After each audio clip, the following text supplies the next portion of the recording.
everyone to the follow-up panel on purity culture. This is Deep Drinks, the deepest podcast on the internet, and today we have an amazing panel. In our previous discussion, we touched upon the fact that certain experiences within purity culture could well be likened to horror stories. Our goal in this session is to carry forward that dialogue. We wish to address the often difficult journey of surmounting sexual guilt, overcoming shame, dismantling stigmatization, and dealing with the deficiencies of sexual education. What does a healthy sex life look like for each of us? What are some of the tips that we wish we knew when we were building a healthy relationship with sex? Is monogamy for everyone? And are non-believers required to participate in monthly orgies? Hopefully we'll answer all these questions. We're not experts, except Jeremy and Ben, but we are all going to share the things that have helped us as individuals. It's unlikely that all panelists will have the same sex life, goals, desires, or advice. Everyone is unique. There is no right or wrong answers. Take everything you hear with a grain of salt. If you get something out of it, great. If not, that's all good. Please be respectful in the comments. No kink shaming. Super chat your questions and we'll answer them at the end of the live stream. Let's go.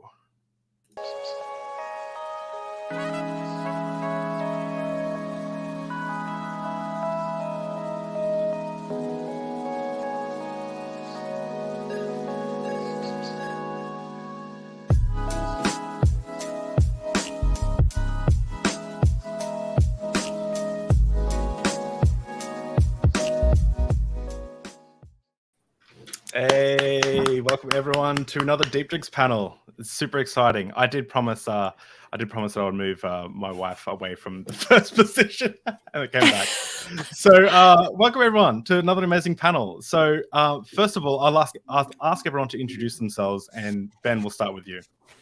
All right. Well, I'm Dr. Ben. I am a resident family medicine physician, and I have a show called Medical Myths, which is on my channel, which is Family Dr. Ben. I'm also a host on the Transatlantic Call-In show and Talk Heathen.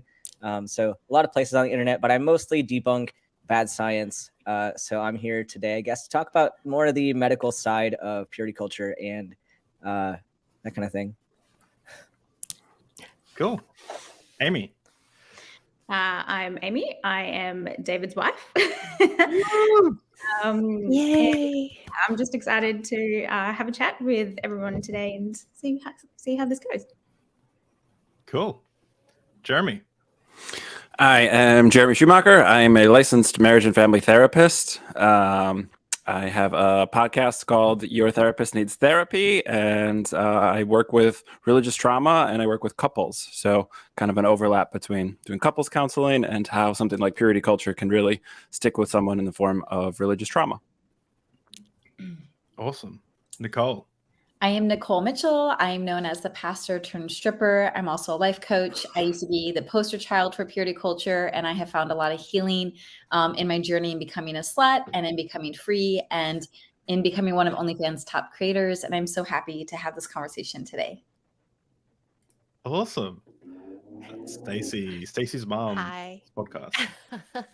I'm Stacie, and I also go by the username Apostacie.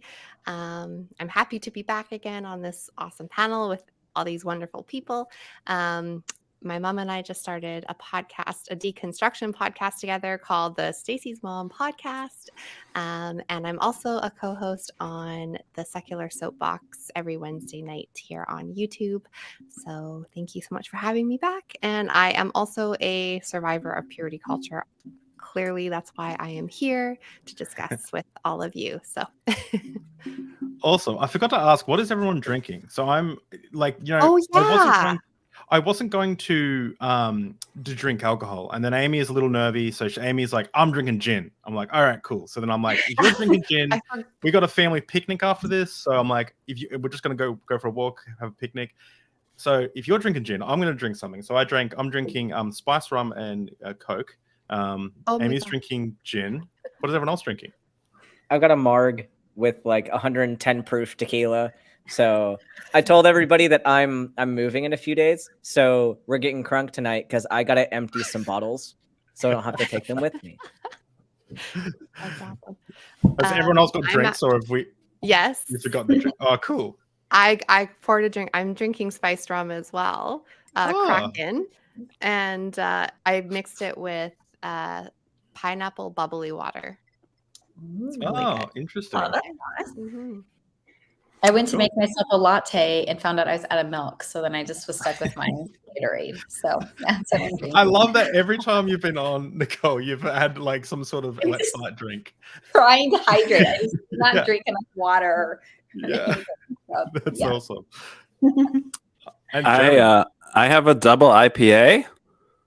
It's Zombie Ice from Three Floyds. I thought we started at 8 p.m. my time, not gonna lie, and it was 7. So I had like plans for a big fancy drink, and then I was like, oh, guess we're just having a beer. awesome. Okay, well, that's so good. Like, so Nikole, if we all start to sway a little bit, you can run the show. Yeah, it's great. And everyone in the chat, let us know what you're drinking. Doesn't have to be alcoholic, of course. Some can be anything, but grab a drink and chill out, and let's have a great conversation. So the first question I want to ask everyone is, if you could go back in time and give yourself one piece of advice regarding sex, purity culture, what would that be? Let's use this to kick off our conversation. Anyone? Okay, I know my answer. I'll go first because I always say it to my husband. We should have had sex right away. I say it to him all the time. I'm like, we just should have when I knew that I wanted to. So, yeah. Okay. So did you guys wait until you were married to have sex? Yes, we waited for the act of intercourse. Oh, well, yeah. And he says, it's okay, don't worry. I didn't feel deprived. We had a lot of fun, but I wish we would have just done what we wanted to do. Because I still felt doing it. Yeah. So How about everyone? I don't know. Aimee and I waited until we were married to have intercourse. I will say, is that even the right? Because we did other stuff. That was we did other stuff. So it's like formal. we kind of had, like, did we have sex before? Like, what did you classify as sex? I guess, but like, I don't know. We didn't have intercourse yet until we were married. The same, but what I would tell myself if I could go back in time is to just not take it so seriously. Like, just enjoy the pleasurable things in life, and don't try and take away, like, don't try and hold back the giant. I guess it just makes things more complicated and worse. Yeah, I think it made it a little bit more stressful and not as enjoyable because you're constantly thinking about what you're doing or what you're not doing, what you're not meant to be doing. Yeah, I'd agree with that. I think for me, like, a big thing has always been shame around things like kink or like anything outside of like missionary position. And so like I would probably tell myself that, like, you're not broken for having certain sexual fantasies, and it's okay to explore those and figure out what you like and what you don't like, as long as you're being consensual with other people and you're being safe. Like, it's okay to not all like the same things, and sometimes kink can be fun. 100%. Just to butt in there with the kink thing, we play this drunken game. I was telling the guests, the panelists, sorry, before we went live, that we often in Australia we drink, but a lot. But I didn't go out. We drink at my house, and we like have a fire and play Mario Party, and then go for a drunken walk to a playground or something. That's that's a fun night for us. But we have this game called the kink game, and I ask everyone, like, someone throws out a kink. It can be like anything. It can be like kissing. It can be like butt stuff. It can be like peeing on each other. It can be whatever. It can be like any level of, like, I guess, conservative Christian approved to debauchery, right? And people rate it. So like one person will bring it out, like they'll rate it 0, meaning it's not a turn on, it's not a turn off. -10 is like huge turn off, and 10 is a turn on.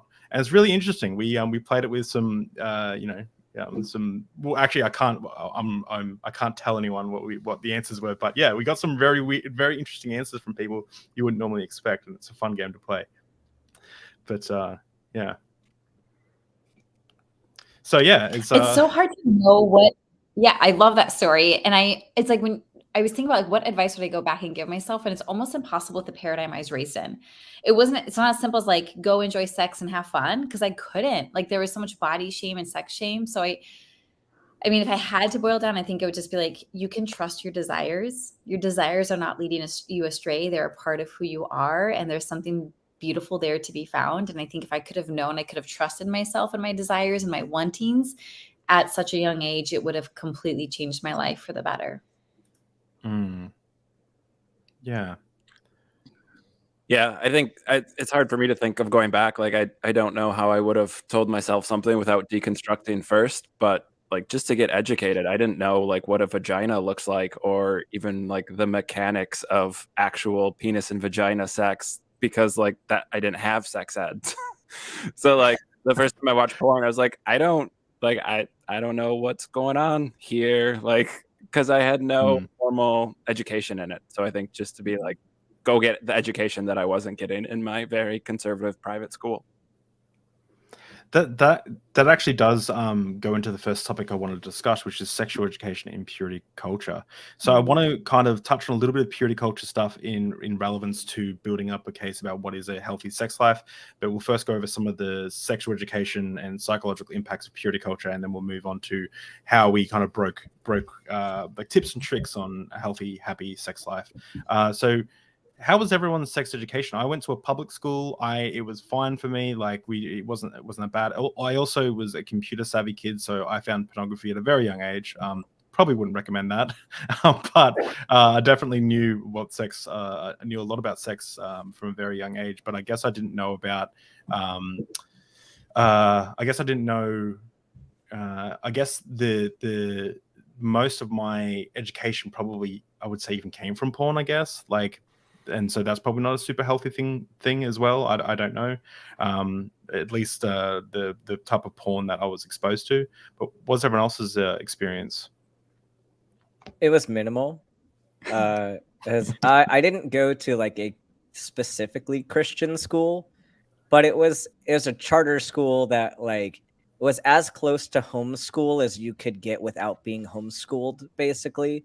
So it wasn't officially a Christian school, but everyone basically was Christian, and like all the teachers were Christian. And so it was definitely influenced by that. And we never even had like an attempt at like sex ed at my school. Like we didn't have like as much of like a health class as we had. It was literally just a health class. Like it was just about like, here's how you eat food that's good for you, and like nothing about sex, like ever.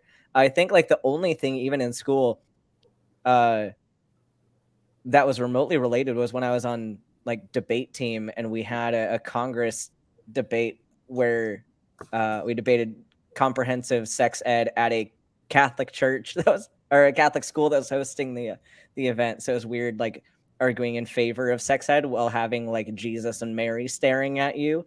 But that's as close as I got to even discussing sex like at my school. Yeah, I don't remember discussing sex at school really either. Like I remember learning about like the girls and guys would get separated, and the girls would learn all about periods and everything. But I don't remember at school ever being taught about sex. Yeah, I had a sex ed in the same way that I had Bible history, which was just like the Christian version of thought control. And so like no proper education, like literally the drawings that were put up were like anatomically incorrect. So not only did I not learn the right things, I was learning the wrong things. Boys and girls were separated.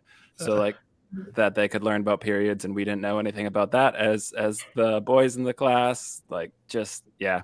And then when we got into high school, it was all fear-based. So you're going to get pregnant, or you're going to get an STD, or, you know, like whatever weird metaphor they used for like used shoes or like old roses or like whatever metaphors that we didn't know enough What? about sex to understand the metaphor.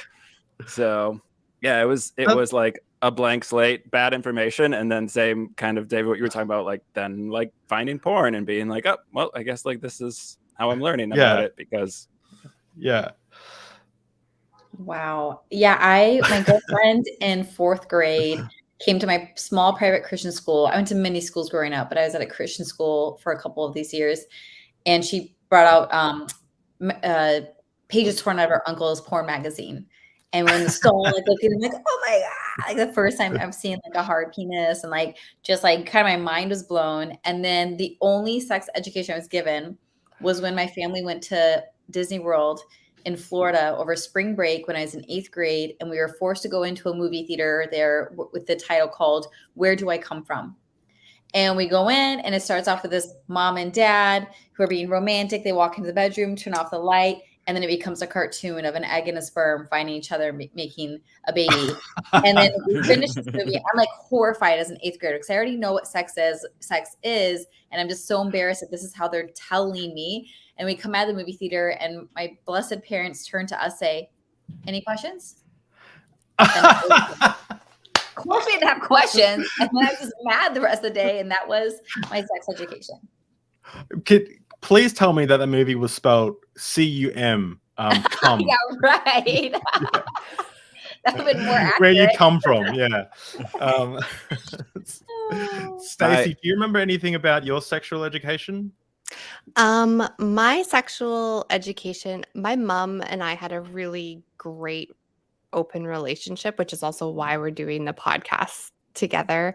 So anything that I wanted to talk to her about, I could ask her about anything. So the education I got from church was obviously abstinence only and wait until your marriage. And so I followed that and did that, other than finding loopholes. But when I did tell my mom, I really want to have sex, she was kind of the one who was like, you know what, there's other ways you can enjoy yourself. And so she kind of gave me the permission, because she knew my husband and I were a great match, and she didn't want she wanted us to end up together. So yeah, so from a young age, I remember one time when I was young, like she, got her monthly cycle, and she said, I have cramps. And I said, well, what are cramps? And she'd stop what she was doing, and she just drew like a uterus and said, this is what cramps are. This is what happens. This is going to happen to you. And anytime I had a question, she would just answer it right then and there, and nothing was off limits. So, she was the person I would go to first for anything, and she wanted it to be that way. So she wanted me to have a really healthy view of sex, because she didn't want me to be afraid of it in any way. But I still had that shame of, just because of growing up in youth group, right? So it was sort of like this wrestling of, I shouldn't be doing this, but I also know it's okay once I'm married. And there was this back and forth. So I think overall she did give me a very, very healthy view of sex. So that is amazing. That gives me hope, because even today, one of my kids said, Mom, what's anal? I was like, I don't know. I was like, what do you mean? And she's like, what's anal? And she's like, A-N-A-L. And I was like, oh, and I just straight up told her, like, I was like, well, there we go. But I just like, that's what I want. It's like what you're sharing, Stacie. It's like, I want totally to ask me anything, and like, I'll always tell you the truth. Yeah, that's kind of how my mom was with me. Like, I heard about oral sex, not like my mom explained it to me, not because she's like, oh, let me tell you about this one day, but it naturally came up, and she's like, well, that's what some people do. And I was like, oh, okay. So I heard about it first from my mom.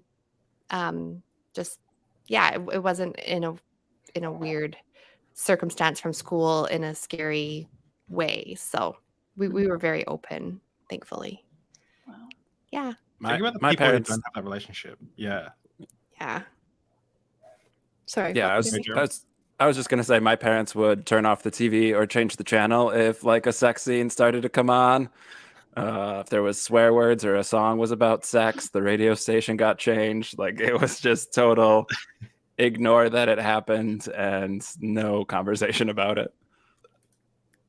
That's yeah, wow. I have a very different experience with my family. You know, my mum was amazing. And she was very much like I was like, you know, is sex before marriage okay? And she was like, well, you can do like, you know, there's oral sex and stuff. And I was like, this is when I was like 13 or 14, and then and I was like, isn't that still sex? And like it was like a, you know, my mum was always trying to, you know, I guess pad out the Bible a little bit for me like that, which was cool.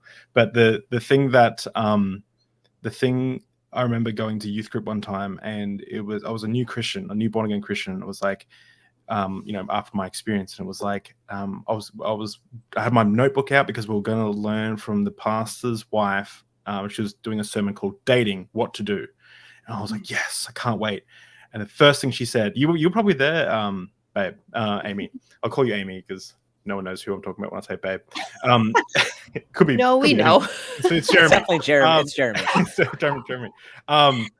You're all babes. No, and I was like, I was there with my notebook ready to listen, and the first thing she says was dating, what to do, and then she says don't, and then the whole thing was about don't date. I think I do remember that actually. Yeah, you got to court. And what courting is like, to me, I was like, this is just dating with more steps. I was taught that too. Yeah. So it's not even like dating was wrong. It was like, no, it's not even like sex before marriage was wrong. It's like dating was wrong. So it's like, no, you find someone that God's told you that he wants you to marry, or that you feel like you're going to marry, and then you start a kind of an agreement to like go out on. You can go out and socialize with like other people, like with like the parents or something, and like it was very bizarre. I remember like having my notebook and be like, okay, like, and I couldn't write anything, you know. So yeah. Oh my gosh. It's so true. It's like when I was in college, I didn't date all 4 years of college as like my recommitment to God. Like I had sex in high school. I had major guilt about it. I had a lot of shame about it. And like, this was my act of repentance, is like, I'm not going to date until God brings the one, which is just so hilarious. Like there's like such, for me in my religion, there was such little logic, right? Like how are you going to meet someone and marry someone if you won't go on a single date, you know, just stuff like that. It was like, I was so extreme because I thought that's what was required to be holy. Yeah. And I wanted to point out Jeremy's comment in the side chat because it's something that bugs me just about pastors in general. Like the fact that they don't know what they're talking about, and yet they're viewed as this authority on everything. And it's so dangerous looking at something like sex, not only from the psychological standpoint, which Jeremy, of course, is very familiar with, also from the medical standpoint with people like how David was just saying that you were basically taught that oral was fine, but like actual penis and vagina penetration is not. But it's like if you don't teach a kid anything about it, like it's going to be so much more dangerous for them having a sexual encounter.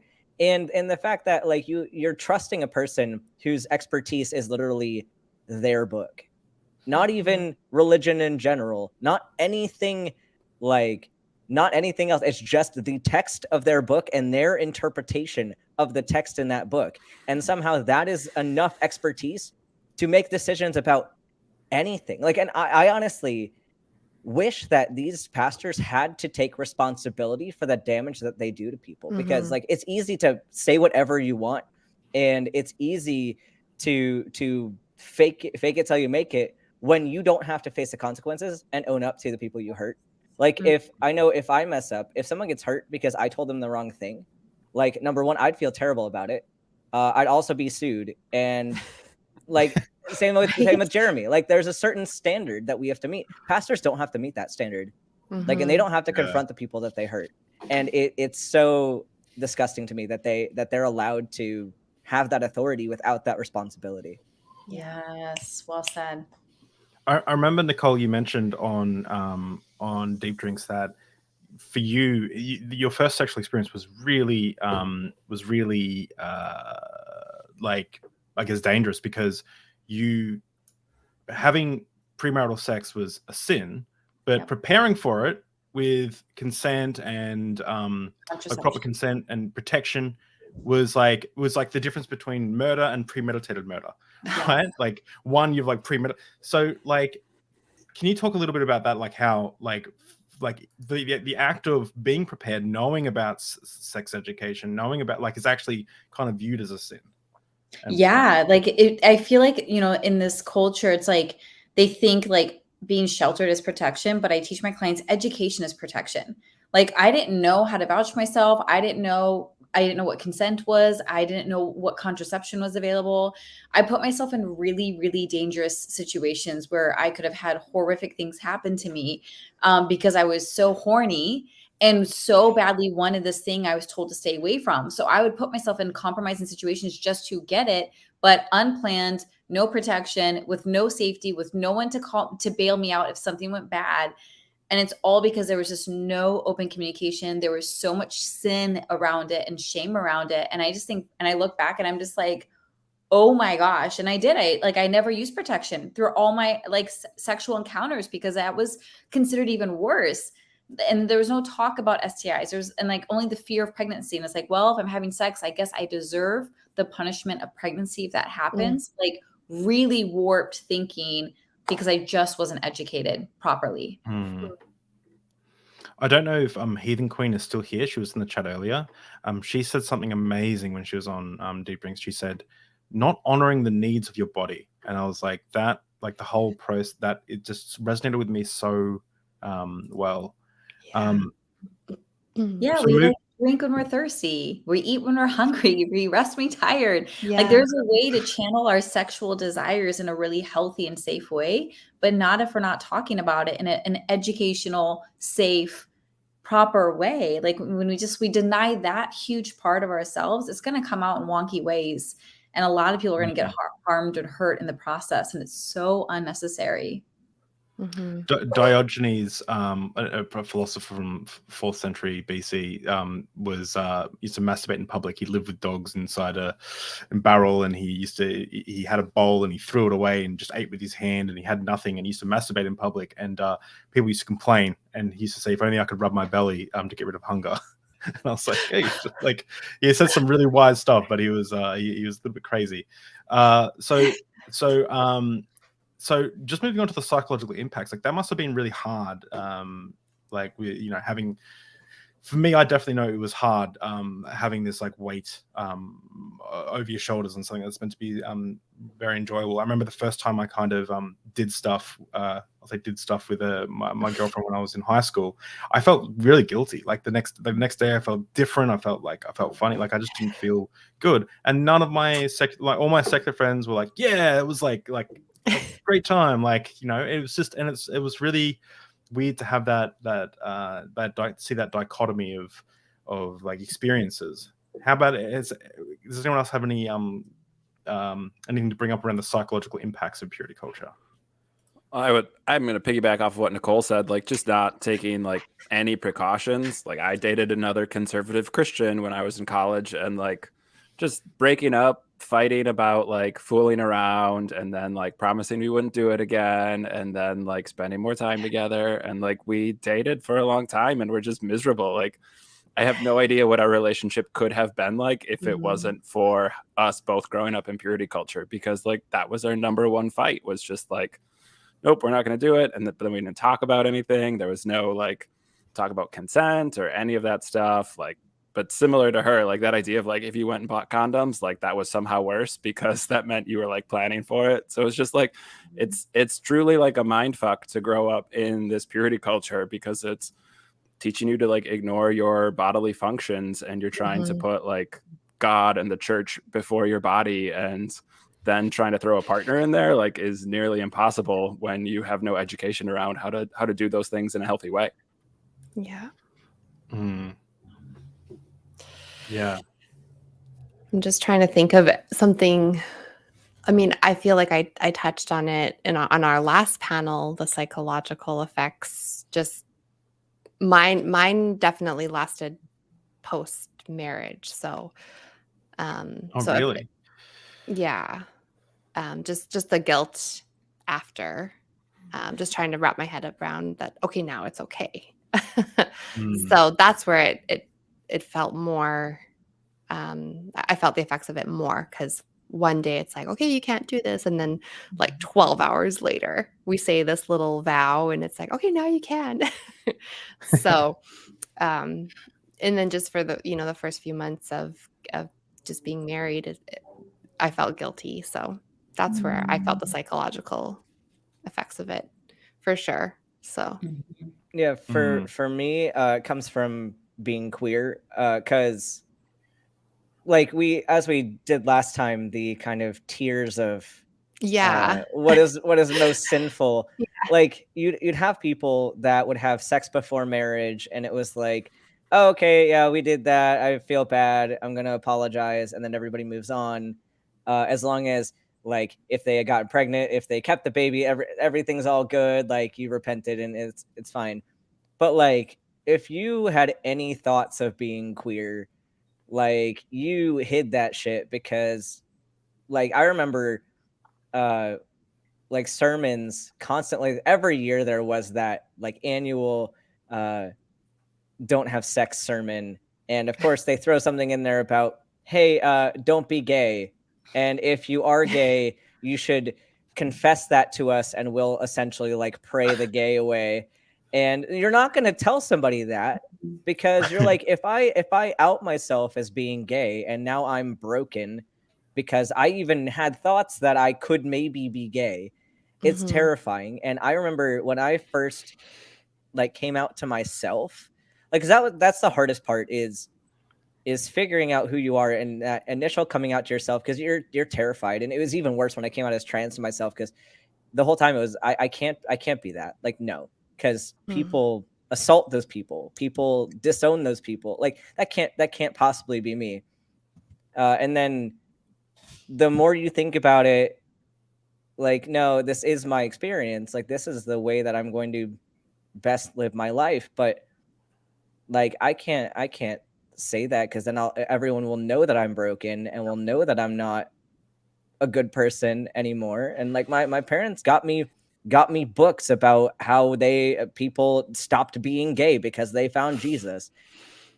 And like it's very damaging. Like the thought that, and I still have those thoughts, like now that I'm openly trans, like what if I could just stop? Like everything would be so much easier if I could just stop being queer altogether. I can't do that. I would be miserable. But like it's that stays with you. The fact that like who you are is wrong. And you cannot honestly be you and be a good person. Yeah. And that's just like that's what kills me. And I feel for all the queer kids in church right now, especially and I came out later on, so I can't even imagine somebody that like came out in like elementary school, middle school. Yeah. And I think that's intentional. I mean, I grew up evangelical, right, and fundamentalist, so we were the crazy Christians, like the craziest of the crazy. Me too. But like it was Hey. well established you'd get kicked out. So like I had a friend who was gay and he didn't come out until college, like 2 or 3 years into college. But like I thought he was one of my best friends. I thought he was depressed and I had a drinking problem. And I had no idea he was gay because he was so scared to even tell me, one of his close friends. He knew he'd be kicked out of school. And like looking back on it, I'm one of the few people who he grew up with who stayed friends with him. Like Christians don't stay friends with people who aren't Christians predominantly. And so it's like the disowning is part of the control of that fear of losing your friends, your family, your community. Like in high school, you would have been kicked out of high school. So it's definitely like an abuse of power for sure. Yeah. It's so I can't even imagine what it's like to go through that. Like I would say I'm mostly straight, cis, so it's like I don't even. I guess that's why I guess what I try and make sure everything we do is like such a big ally for like those groups, because like it is like you see what's going on in like Florida and like stuff that's happening around America right now and around the world. It's just crazy. I think. and it starts with this. It starts with like evangelical. I think a lot of it starts with evangelical posturings about what normal sexuality should be. Mm-hmm. I don't know if this has any relationship to this, but I was just thinking like right before I like officially deconverted, I have, so one of my sons, he went through a medical thing a few years ago, and he was on like a medication, and it was what's the one where it makes you really puffy? Dr. Ben, you'd probably know. It was I can't think of it right now, but it makes you very puffy. They call it moon face, and he was on it for quite some time, and it brought out some tendencies like, and I was really, Yeah, it's probably a steroid. It was a Yep. steroid, yeah, and I was just, he just acted a lot more feminine, and this is when I was in a Calvinist church, and I thought, okay, there's a chance that maybe when he's older he could like come out as gay, and it freaked me out because I was in this very strict religion where, and also this church where every week from the pulpit they were preaching like you're gonna go to hell, right? And I remember going down to my husband, and I was prednisone, someone said in the chat. Yes, thank you. Yeah, it's one drug in that whole class. Yeah, okay, thank you. Yeah. He was on it for about 6 months, and I don't know if it was just the drug that made his I don't know, he just looked very different and everything. But so I went down to my husband, and because it was just, as an evangelical Christian, I'm sure you can all understand, it just freaked me out. And I said to my husband, do you think there's a chance when our son is older, like he could come out? And my husband, I thought he would say, oh no, there's no way. And I thought he would put my mind at ease. And he said, oh yeah, I think there's a chance. And I almost fainted, like, because I just thought, oh my goodness, I'm going to have to, because at that time I thought that he's going to go to hell. That's how strongly I believed it. Right. And and he goes, but don't worry, like, you don't need to be concerned about that at all, because he can still have kids. Like, we can still have grandchildren. And I was like, I'm not worried about that. I'm worried that he's going to go to hell. And he's like, what are you talking about? And I was just like, well, aren't you concerned at all about the fact that he could go to hell? And he's like, no, that doesn't even exist. But and then my whole, like, my brain was racing because I thought, okay, now I'm going to live the rest of my life. Of course, I'm going to love him and I'm not going to,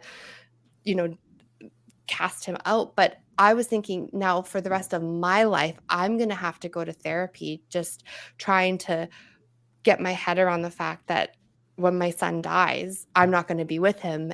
It was just this torment. And so I thought I'm going to have to live tormented. And so I don't even know why I'm sharing this. It's just something that I've never shared it because I don't know. It kind of led to my deconversion eventually too, because I was like, I can't live, and because I don't care if he does, if he doesn't, whatever. But even as a parent thinking, anyways, I'm just rambling. But it's important. It's important because like this hurts everybody involved. Like it hurts the people who are queer. It hurts the people that love them. It hurts everybody. Like nobody except for the church itself and the patriarchy. Like nobody else is benefiting from this. No. Yeah. And it was just, I'll never forget that night. And my husband, later on we talked about that since, because now I'm just like, fuck all of that, because I was like, that would have ruined my life, right? Thinking that, because I just thought I'm going to literally spend the rest of my life in therapy. I will love him no matter what. And my husband was like, there is no way I would have let you. No, I wouldn't have. But he's like, I would have put my foot down and been like, we're getting the hell out of this because, right? And so I said, so thank you. Because yeah, it was a scary thought at that time. Now I'm just like, I'm so glad that, yeah. So anyways.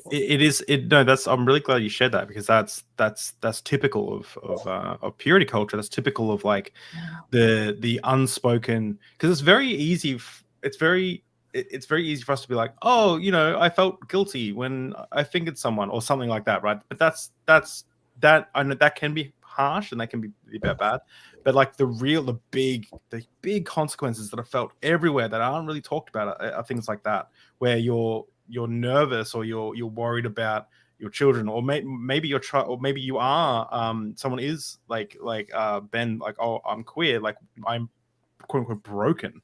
Like that's the ramifications of purity culture, and what it kind of it's poison for the mind is how I say it. It's horrible. I actually know someone who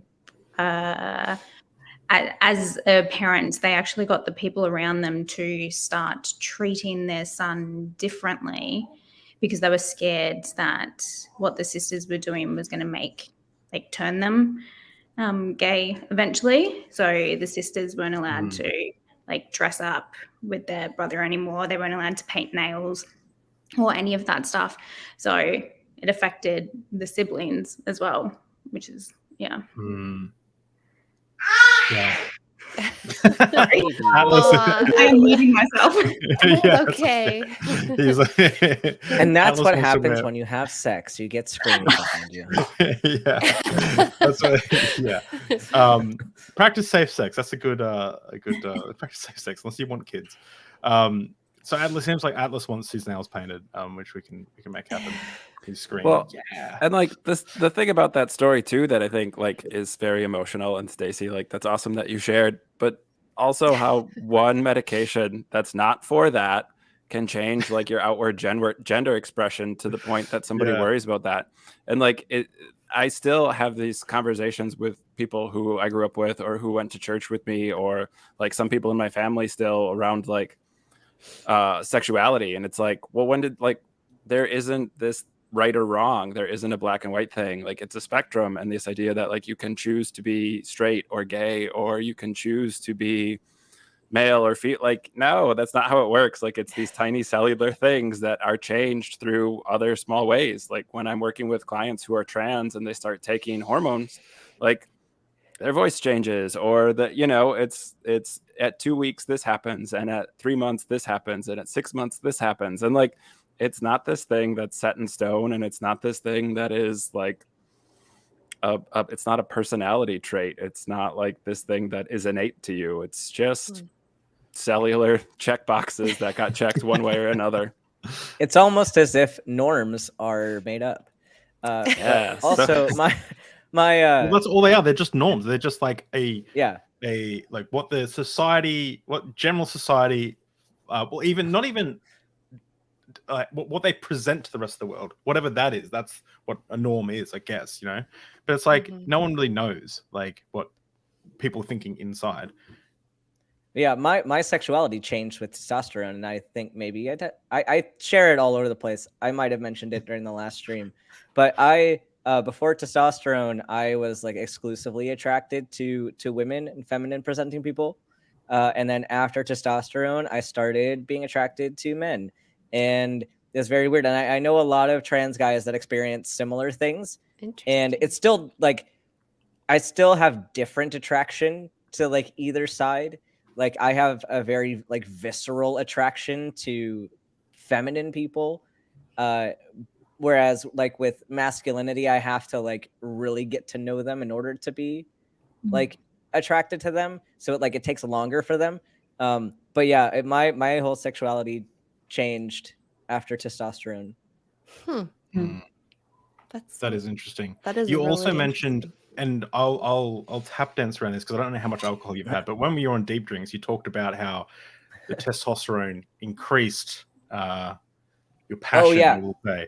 Oh, yeah. it changes your orgasm for sure. Yes, you said it. Yes. Yeah, and Katie Montgomery and I on Takis, we actually did talk about this from both sides of it. So in my experience, like with estrogen and progesterone only, so like having a purely female experience, it took a lot longer to like ramp up, and then once you kind of hit the climax, it like persists for a little while longer. Like your endurance is a lot more, but the intensity is less throughout. Whereas like after testosterone, it's like it's very fast. Like it ramps up very quickly, and then once you climax, it doesn't last very long. So it's very powerful, but it's very short lived. And so that's my experience. And Katie mentioned that her experience was the opposite, of course, going from testosterone to estrogen. And it's very fascinating, like how your whole body, just with hormone activity, your body changes what it does and how you experience sexual pleasure. It's fascinating. Mm-hmm. I was just gonna say we should Aimee and I should get some tea, do it for a little while, have some explosive orgasms together. Sounds fun.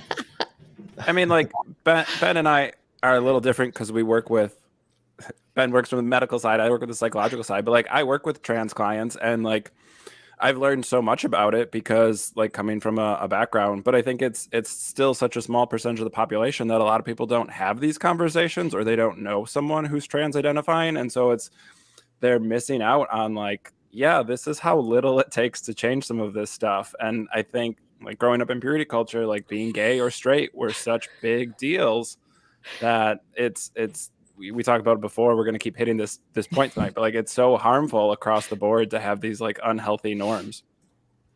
Sorry, I'm laughing at secular rarity right now. No, I don't know the answer to that question. I have to look it up. I'm gonna say maybe without knowing. For me. Pardon? Let's do an experiment. Yeah. I possibly. Speaking from experience, there's not to cramp on the sex. Let's talk about sex, but first I just want to kind of mention, like, for me, with the impact on purity culture for me was very much so like it came right into the marriage, but for years, like yourself, Stacie, but mine lasted for years. Like it was I would have anxiety before we had sex, or after we had sex, about the sex, about 9 out of 10 times. So I just remember there'd be like 1 time out of 10 I'd be like, oh, like everything is good, like afterwards I'm feeling fine, like it's all good. But like before that, it's like there's a few things probably going on in my head psychologically, and Jeremy, you can confirm or deny.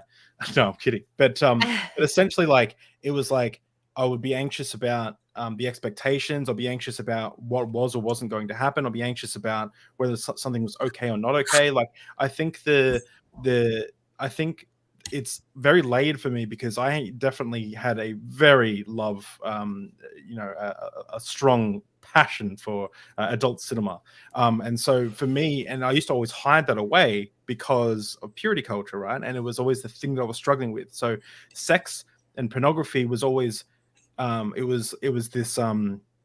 was this like thing that I was fighting against all the time. And then when I would look at pornography or masturbate, or think of a woman with lust or something, that became like a very self-focused, very like I go into my own little world, and it's like I'm in this little safe space, and I know that I'm gonna have to leave it and then repent, and like, but I've just stuffed up this time, so like while I'm here, I need to I've got all these like mental gymnastics I'm doing. And then when Aimee and I first started having sex, it's like now I'm inviting someone else into that world. Well, actually, at the start, it was like there was like that world, and then there was like our sex life, and so it was like actually quite separate. And we'll get into this later, but like a part of the healing process for me was bringing those two together. Like, I'm not talking about watching porn every time we have sex or something together. Not that there's anything wrong about, but I'm talking about like psychologically destigmatizing that space that I had in my head, and letting lust kind of pour into my psychologist. My first psychologist is like an 80-year-old man, and he said, not many people make love, most people fuck. I was like, great. But it was great. But it was like, yeah, it's like having a sex life that incorporated in our life both making love and fucking. And that was like, and to me, they were a bit different. And now I feel like Aimee and I speak for myself. Aimee can speak for herself, but it feels like those two have meshed together a little bit. And it's like now it's more natural, and it's more connected for me anyway. It's like, there's not this shame and guilt. There's not like the kinky night and the love making night. It's just like, they're kind of, I don't know. It's just, it feels a lot healthier. It feels a lot less disjointed. So for me, yeah, the impacts of purity culture came into my marriage for a long time. It was very difficult.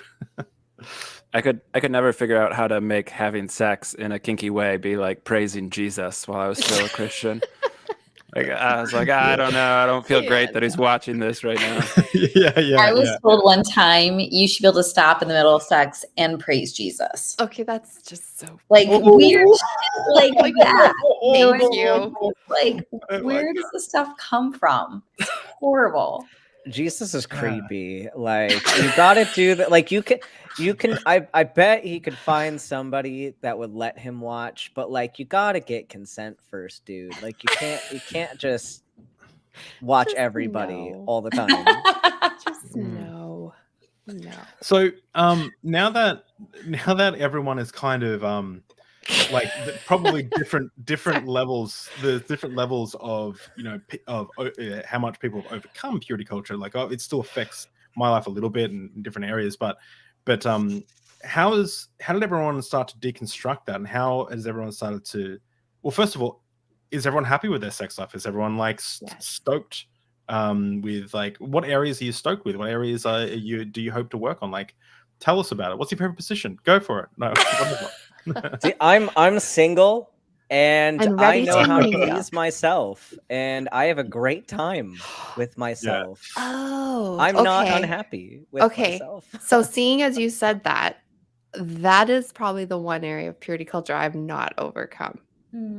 Oh, really? Yeah. That I've never, and I so like preparing for the stream in April and then for this one again, I said to my husband, I was like, that's like the one thing I wish that I got to experience. And he's like, I don't care. You can go and do that whenever you want. But I just still feel like I can't, or I haven't, I don't know.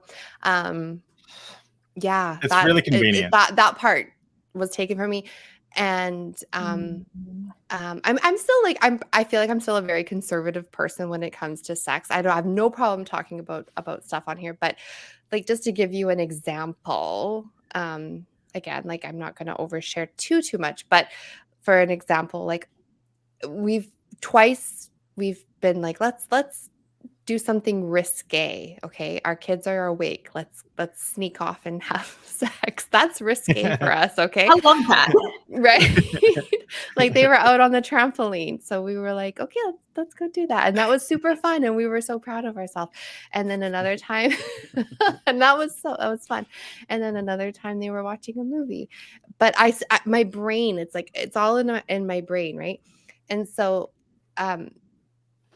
I didn't get to climax. Okay. Thanks, Tom. But I was like, it got close. And so, but we had to finish, because I was like, our 3-year-old's going to come banging on the door. And that's why I couldn't get to that point. Right. But so it was done. And then, he went to go like see the kids and make sure that they were all taken care of. And so I was like, oh, it was so close. So I completed the job. Okay. And, but here's the thing. I felt guilty because I was like, should I go tell him? So I went out in the kitchen. I was like, okay, just so you know, like, and he's like, okay. but I felt really guilty, and I felt like I had to go and confess that to him and just be like, just so you know, I did that. And he's like, that's fine. Like, I don't care. So that's where I still have a hang up when it comes to that. So that's my story. Thanks for Good job. sharing That that. was great. Yeah, Yeah, no thank you. problem. No problem. So that's my hang up. Someone else go. My hang up. I love this. So I masturbate all the time. Like, it's like my favorite hobby. But the time I get sheepish about it is when my partner's in bed next to me. And it's like, because I can get off multiple times, even after a ravishing session of sex. I'm like, I can just keep going. And it's like, my partner needs to pass out and go to sleep. And I'm like, don't mind if the bed wiggles, okay? Like, and I like try to do it as still as to this day. I still can't freely do it because I'm like, I just don't want to wake up my partner. I don't want them to see me. I don't want them to look like, even like we'll like pleasure ourselves in front of each other. Like that's the mood. But when like they're trying to fall asleep and I'm trying to still get off, that's where I get like a little sheepish and embarrassed. And I'm trying to be as quiet and as quick as possible. So working on that. Yeah. I mean, for me, it's funny because like I think like most people learn about their own bodies from a pretty early age. Like you discover that pretty early on. And so it's funny because with the whole disconnect of what they teach you in purity culture, like because they don't teach you anything. So I was like, I had no idea that like apparently what I was doing was sinful. And then eventually like words were put to it. I was like, oh, that's what that is? Okay, well, I'm not gonna stop doing it. But it was like it's funny because it kind of backfires when like they don't teach you the things, but then they just expect you to know like what's good and what isn't. Like, well, fuck off. Like you're not gonna communicate about what you're talking about, and then you're just gonna expect people to follow. Like, no, that's ridiculous. Yeah. when we first got when Amy and I first got married, there was a couple of nights where like I'd stayed up till like 1 a.m. I didn't want to like come and wake Amy up. But I was like, I'm not gonna be able to get to sleep. Like I'm too horny right now. And then I remember I'm going to the other room, and Amy woke up. And so Amy, do you remember this, baby? You woke up and you heard me. Well, Yeah, I I don't do. know how loud I was. Like I don't know why I was loud. Like, but like you heard me come in, like and go to the other room. And then Amy was like, she's like, why didn't you come wake me? I was like, well, I didn't. She's like, did you not want to do it? I'm like, no. I just didn't want to wake you. Like that was like, this is when we first got married. I'm like, this is like a pretty normal part of my life. I just didn't want to like come in and interrupt your sleep. Like, yeah. I got just going back to what Nikole was saying, I got really good at being really silent. And so I was going to see if you were going to bring it up. But like I can do it next to Dave in the bed while he's watching a YouTube video or something, and he doesn't even know. Yeah. Oh wow. I couldn't believe it. I tea. was like, wait. I remember I found out one time. I was like, wait, when did you last? And you're like, last night. I was like, when? And I was like, we're in the bed, and you're like, when you're watching stuff on your laptop. I was like, why didn't you? What? Like, why didn't you? I was asleep. You were asleep when I went and did it. Why were you? This is early in our marriage. But I was like, why didn't you wait? She's like, well, I didn't think you're interested. I was like, what? I probably would have been. It's nice to do it by yourself. Yeah, it is. Yeah. Oh my god. Oh wow. Amazing. So wow. yeah, there's masturbation is fun. That's the headline of this section. That's the takeaway. But that's actually like quite hard for a lot of people. Like I do know Emily couldn't be here for this stream, but she mentioned that like when she came on Deep Drinks that it was that was actually hard for her. She didn't realize that like in relationships like your partner, like some people can be in a relationship and be okay with their partner masturbating, watching porn, even non-monogamous relationships. I know, Nikole, you've mentioned that you're in a non-monogamous relationship. So like there's various levels of like what people are okay with in the relationship, and that was hard for her to kind of realize. She thought that once you got into a relationship, it wasn't necessarily, I don't want to speak on her behalf, but it wasn't, you could there's things like masturbation and things like that that were normal in like everyday non-Christian circles, I guess. Yeah. It's funny, like speaking of how we're all at different levels and different hangups. So my besides the trying to be very quiet in bed next to someone, my next like purity culture hangup was like wanting to have sex with a woman. Right. Because I realized my queerness later in life. And then I got divorced from my husband and tried for 2 years to find a woman to have sex with and couldn't. And then I started dating someone and we were exploring non-monogamy.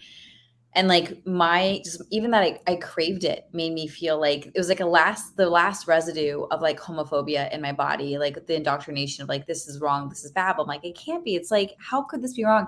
And then after I started having sex with women, I'm just like, it's the most beautiful, pure, life-giving, holy thing. Like now that I've done it and I've done it multiple times, it's like one of my favorite like hobbies now. I'm like, which vulva is next? Like bring it on, like I just, this energy of like, it reclaimed that for me after having to do it. But until I did it, I had a lot of like fear around, am I crossing a line that I will regret? Do you remember, when you first slept with a woman, did you find that there was any guilt attached, or were you like, this is awesome? Or was it a process? No. So it was really interesting. So the first time I had sex with a woman happened to be with two women, and it was filmed for a documentary. Like that wasn't how I planned this. I was planning like trying to find a woman to So you just went like all like in. all in. All Okay. in. I tried to ease in for like 2 years, and I couldn't get anyone that I'm like, I think I'm cute. I think I'm a catch, but I can't get anyone to like I hook up with like as a woman. And it's also part of my energy. I was like nervous, I'm like a middle schooler, like how do I act around women? Because I've only dated men. And then I went to a woman's house for a documentary because like, oh, can you mentor her? She's trying to like make it in the adult industry. I'm like, of course, like, oh my God, I love mentoring and I love adult work. This is like a dream come true. And they're filming. They're like, okay, have sex. And I was like, wait, not meant like this is what they meant by mentoring. And then they brought in a porn star, and there's 3 of us.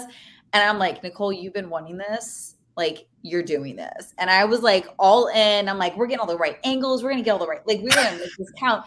But it was not like, it wasn't like intimate. You know what I mean? It wasn't like, but it was special to me. But I walked away like, that was amazing. That was fascinating. And that was not the experience I was expecting. Now I realize there's all kinds of experiences of sex when it comes with a woman. Right. I just had never had sex with a woman. So I hadn't even registered that there's different kinds. So that was more like, it was more for work. It was surface. It was very easy. It's like camera on, camera off. We all laughed and hung out and had dinner afterwards. It was so natural. And I'm like, oh my God, I'm only going to film content with women who do this full time for work because it's so easy. There's no drama. There's no emotions. But I've not had any guilt. It's actually been really freeing. It freed me from any pre-guilt I was feeling before I did it. Yeah, and I guess that, this kind of one of the topics we wrote down to talk about was navigating sexuality within post-purity culture. Like, so for you didn't have any guilt. Has anyone else had experiences in navigating that? I'm out of purity culture now. I've deconstructed my faith, maybe. Not that it's required, but you've kind of left that purity culture. Like, what advice would you give to yourself, or how did you best navigate your sexuality, like for everyone on the panel?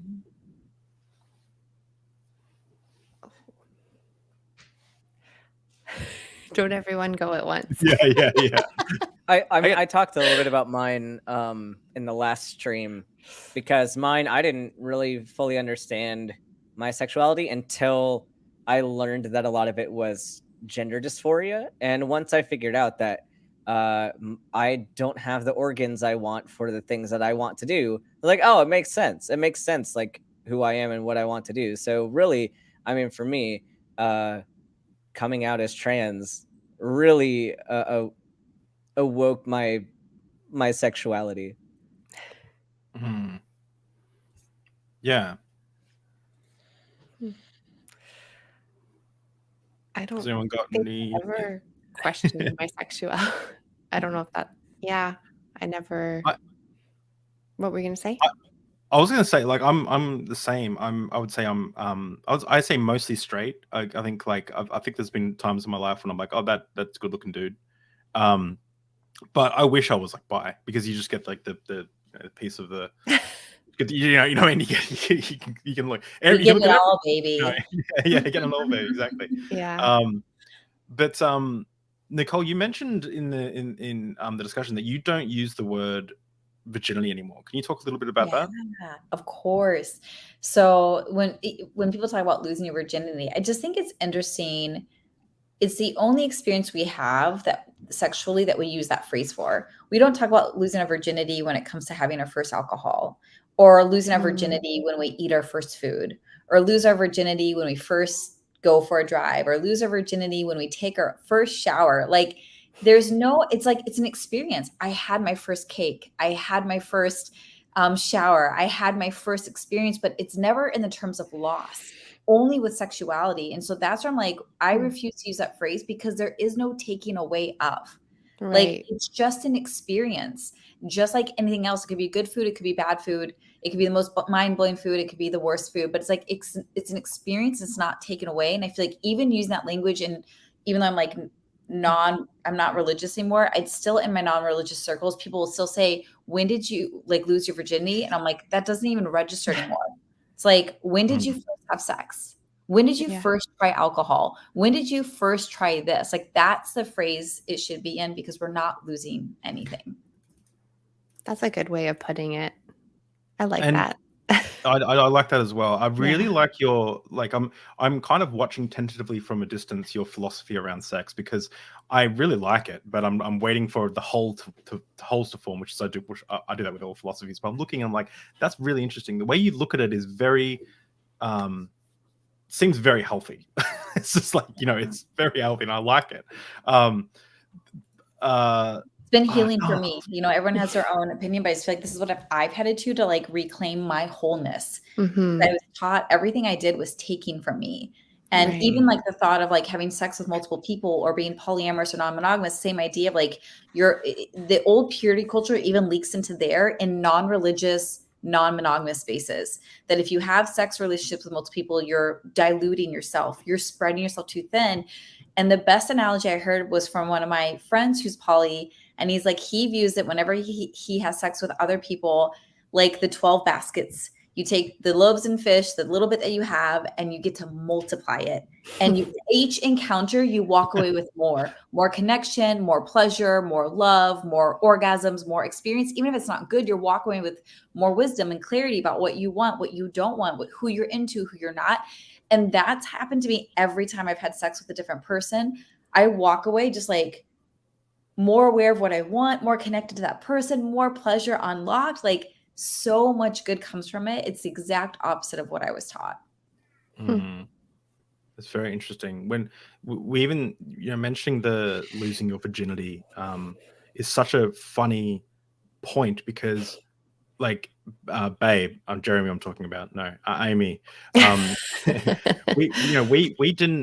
we didn't have sex until we were married. We didn't have sexual intercourse, right? But we did other stuff which I would consider sex, because like I won't go into explicit details about what we did, but like we were doing stuff that I'll say there's some porn stars don't do. It's like on their no list. So like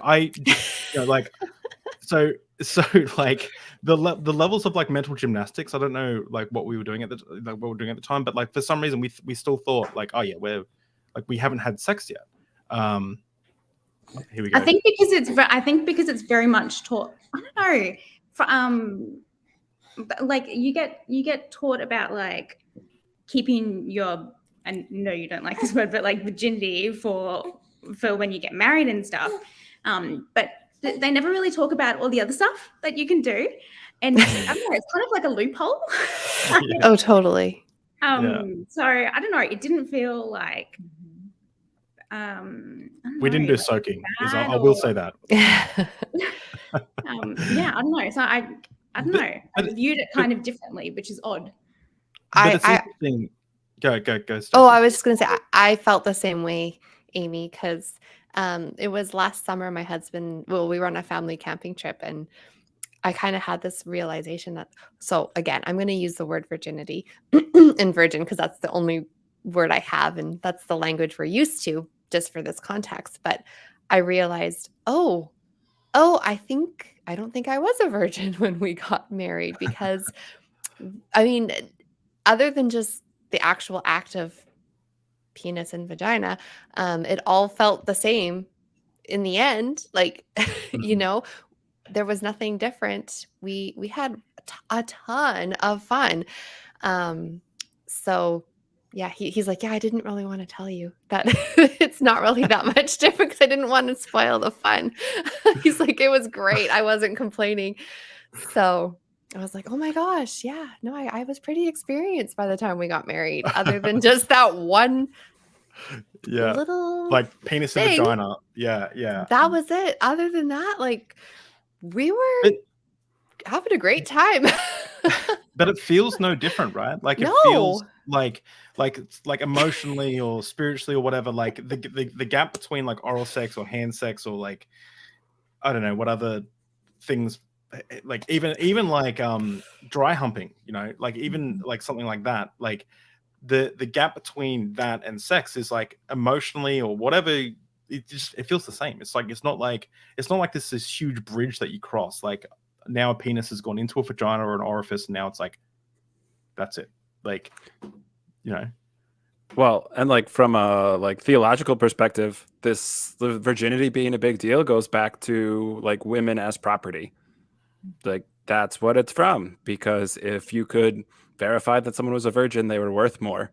And like, so the idea that that's still a thing and still a big deal in our culture, like virginity is like this precious thing, like that just goes back to owning other people. And so that's a pretty shitty stance to be trying to defend. It's always one, you know, I, you know, not to rag on Islam or anything at the moment, but you know, there's certain sects of Islam that believe you get virgins if you die as a martyr. In Islam, virgins when you get to heaven. Why would you want virgins? Wouldn't you want like 16 or what is it, 40 porn stars, like experienced people know what they're doing? Like, why do you want 40 virgins? Or I forgot the number what it is, but it's like, you know, I don't know. It just seems strange to me. Yeah, I'll take the porn stars. Give me those. They know what they're doing. I'm down.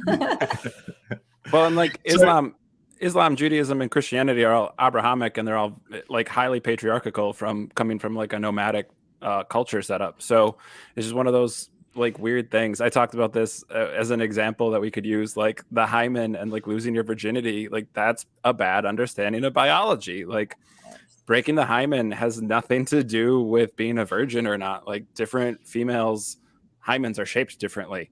And so like it has nothing to do with whether you're a virgin or not.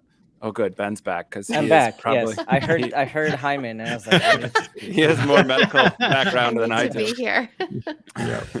But like that, there are different ways the hymen can be shaped, and that's where it doesn't break, it gets ripped, and like there's other reasons that blood can happen the first time you're having sex. So like it isn't this like the hymen doesn't exist to protect or like declare virginity or not. Like that's just a bad understanding of biology. And actually, it needs to break. Like it has to break, because if it doesn't, you get like when you menstruate, you get blood buildup, and you can get sepsis, and you can get like actual medical complications. So you need the hymen to break. So the fact that they're taking this benign, and not even just benign, like this necessary, essential phenomenon and shaming people for that. Wait, it needs to break. Wild. This is I obviously didn't have very good so it needs to break when you have your period. What? It needs to break before that. Yeah, and normally just everyday activity is enough to like to break riding a bike or but the reason why some people might still have like even like if it's intact, like not everyone's is like completely intact. Like it might be most of the way intact or whatever, but you still have some way of getting blood out. So like everybody has to break their hymen before they menstruate, or you have to go in and break it for them, because it's like it is dangerous. Like this is something we cover in med school. Like this is a medical emergency that you have to treat. So yeah, you guys have to Google that. David, like you're going to Google hymens, because like you'll see the spectrum of hymens. like where they're like completely intact all the way down to where like they're not. And it's just like it's stuff we never learned in our purity culture. I probably can't show it on stream, can I? Probably We'll not. find medical textbooks, use those. Yeah. I'll err on fascinating. the side of caution and not show it. But that's interesting. I didn't know that. I honestly didn't know that. So can someone explain to me why is it so associated with virginity then?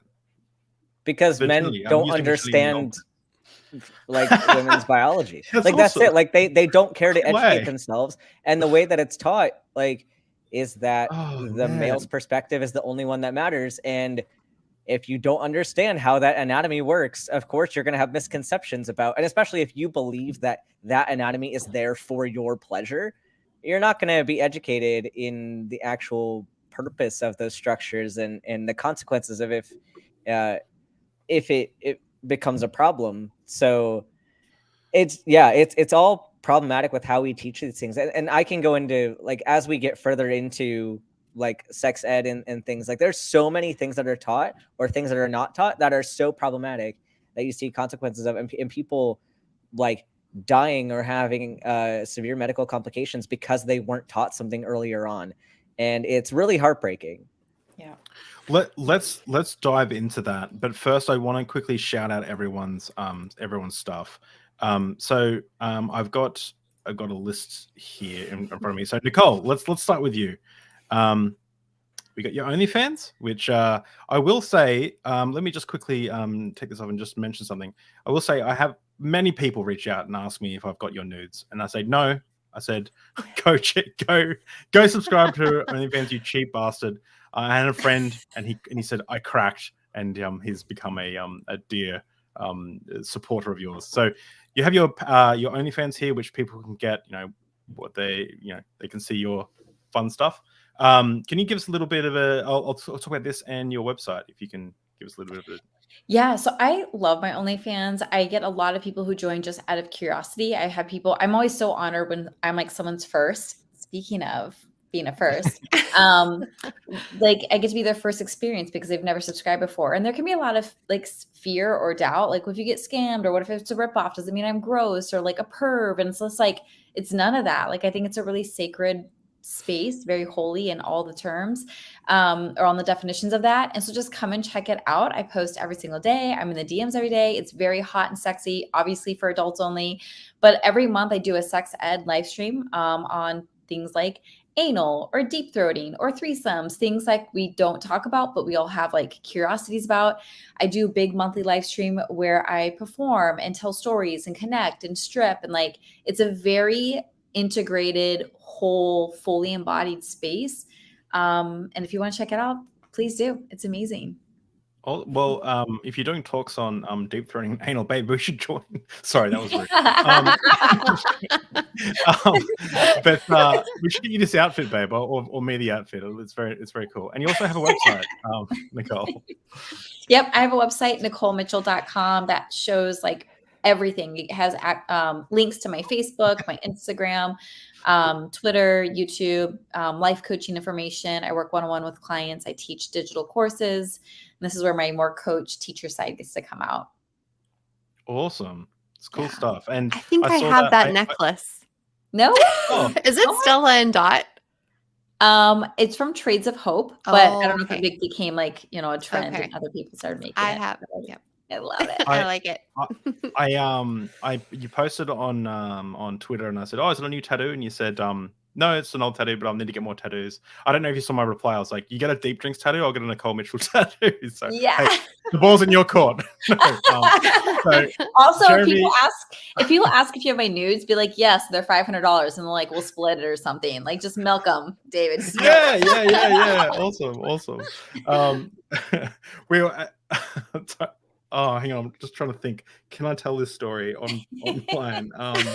Hang on. Give me a moment for my brain to process. Well, you think about that. I'll answer someone's question. Yes, not everyone on OnlyFans identifies as a sex worker, but I do. So for some people, they would consider their work sex work. From other people, they just consider it like a place to self-express. And there's different levels of OnlyFans. OnlyFans isn't just for adult work. OnlyFans is like any other social media platform. It can be used for selling coaching services. It can be used for selling music lessons. Like you can use it for anything. It's just really associated or known for sex work, but it's not the only thing it's used for. I'll give you a watered down version of what we're talking about, but me and the guys who were asking for some of the guys were asking for your nudes, and I said go support Nikole on Patreon. We were talking about business ideas. I think I voice memoed you some business ideas about selling, like, and then I was just like, and then the guys were like, you know what, we need to get Nikole into this, like, in this business venture. And we're like, look, Nikole, you're gonna have to send us your stuff so we can like get the system working, make sure the back end is all like down pat. Like, we're gonna send us your content, and we'll make sure we get it all together. So it was a bit of a joke. All in the name of business, totally. Yeah, all in the name of business. Research. I'm an adult cinema perfectionist. I love the camera angles, the lenses they use.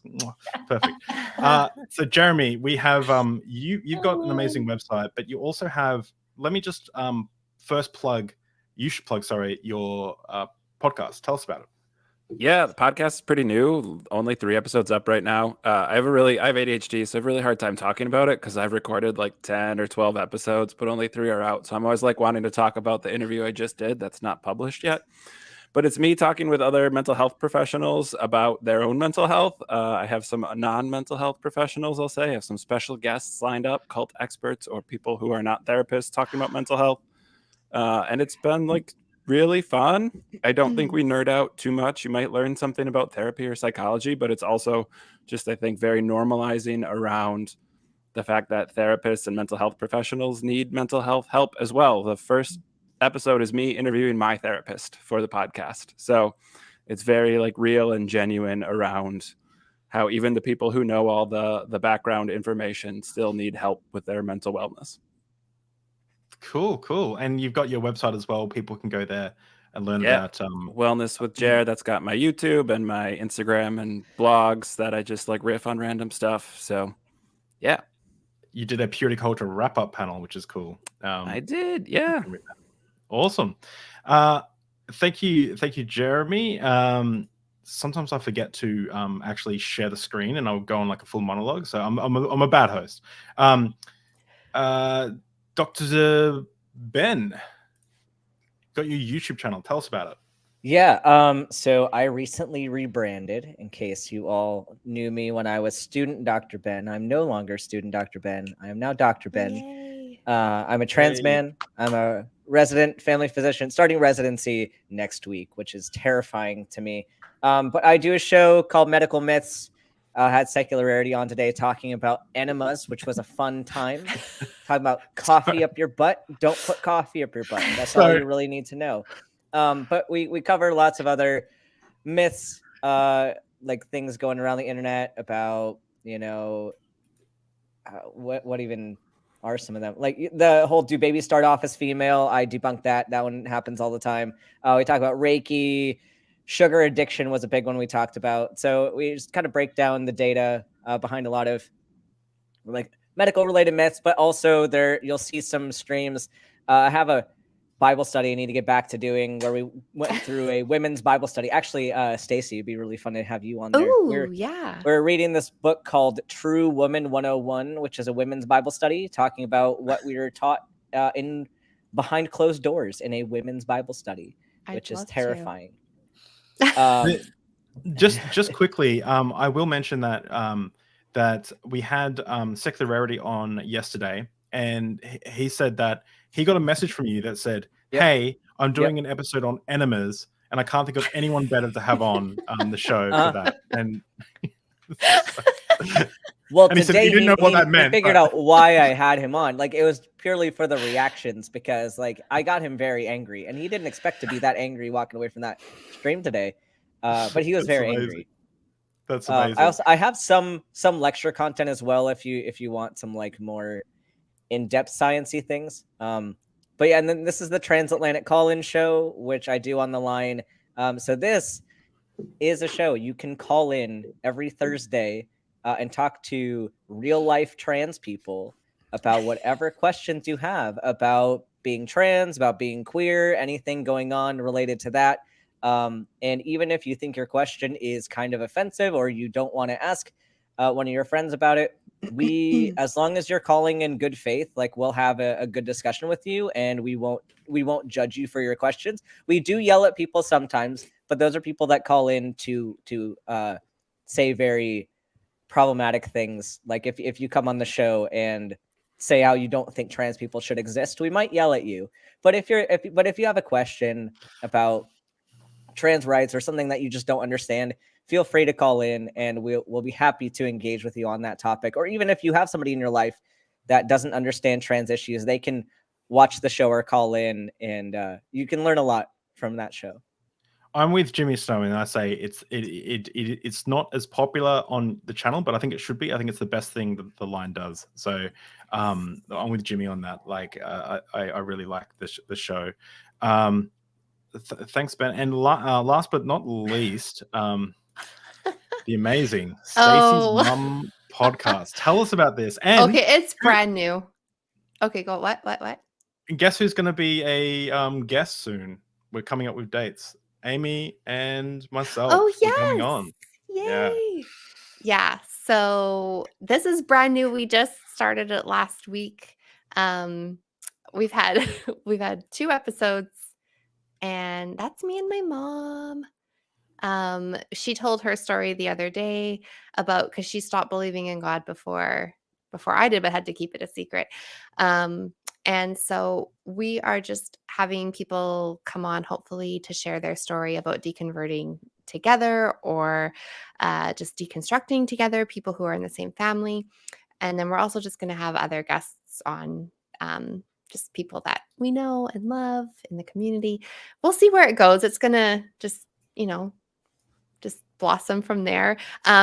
So the line has helped with production, and Jimmy's been a great help. He's been helping me come up with ideas. So stay tuned. Again, it's new. it's gonna be an awesome channel. I can already tell. Yeah. It's gonna be great. Yeah. Like, we can't wait to come on.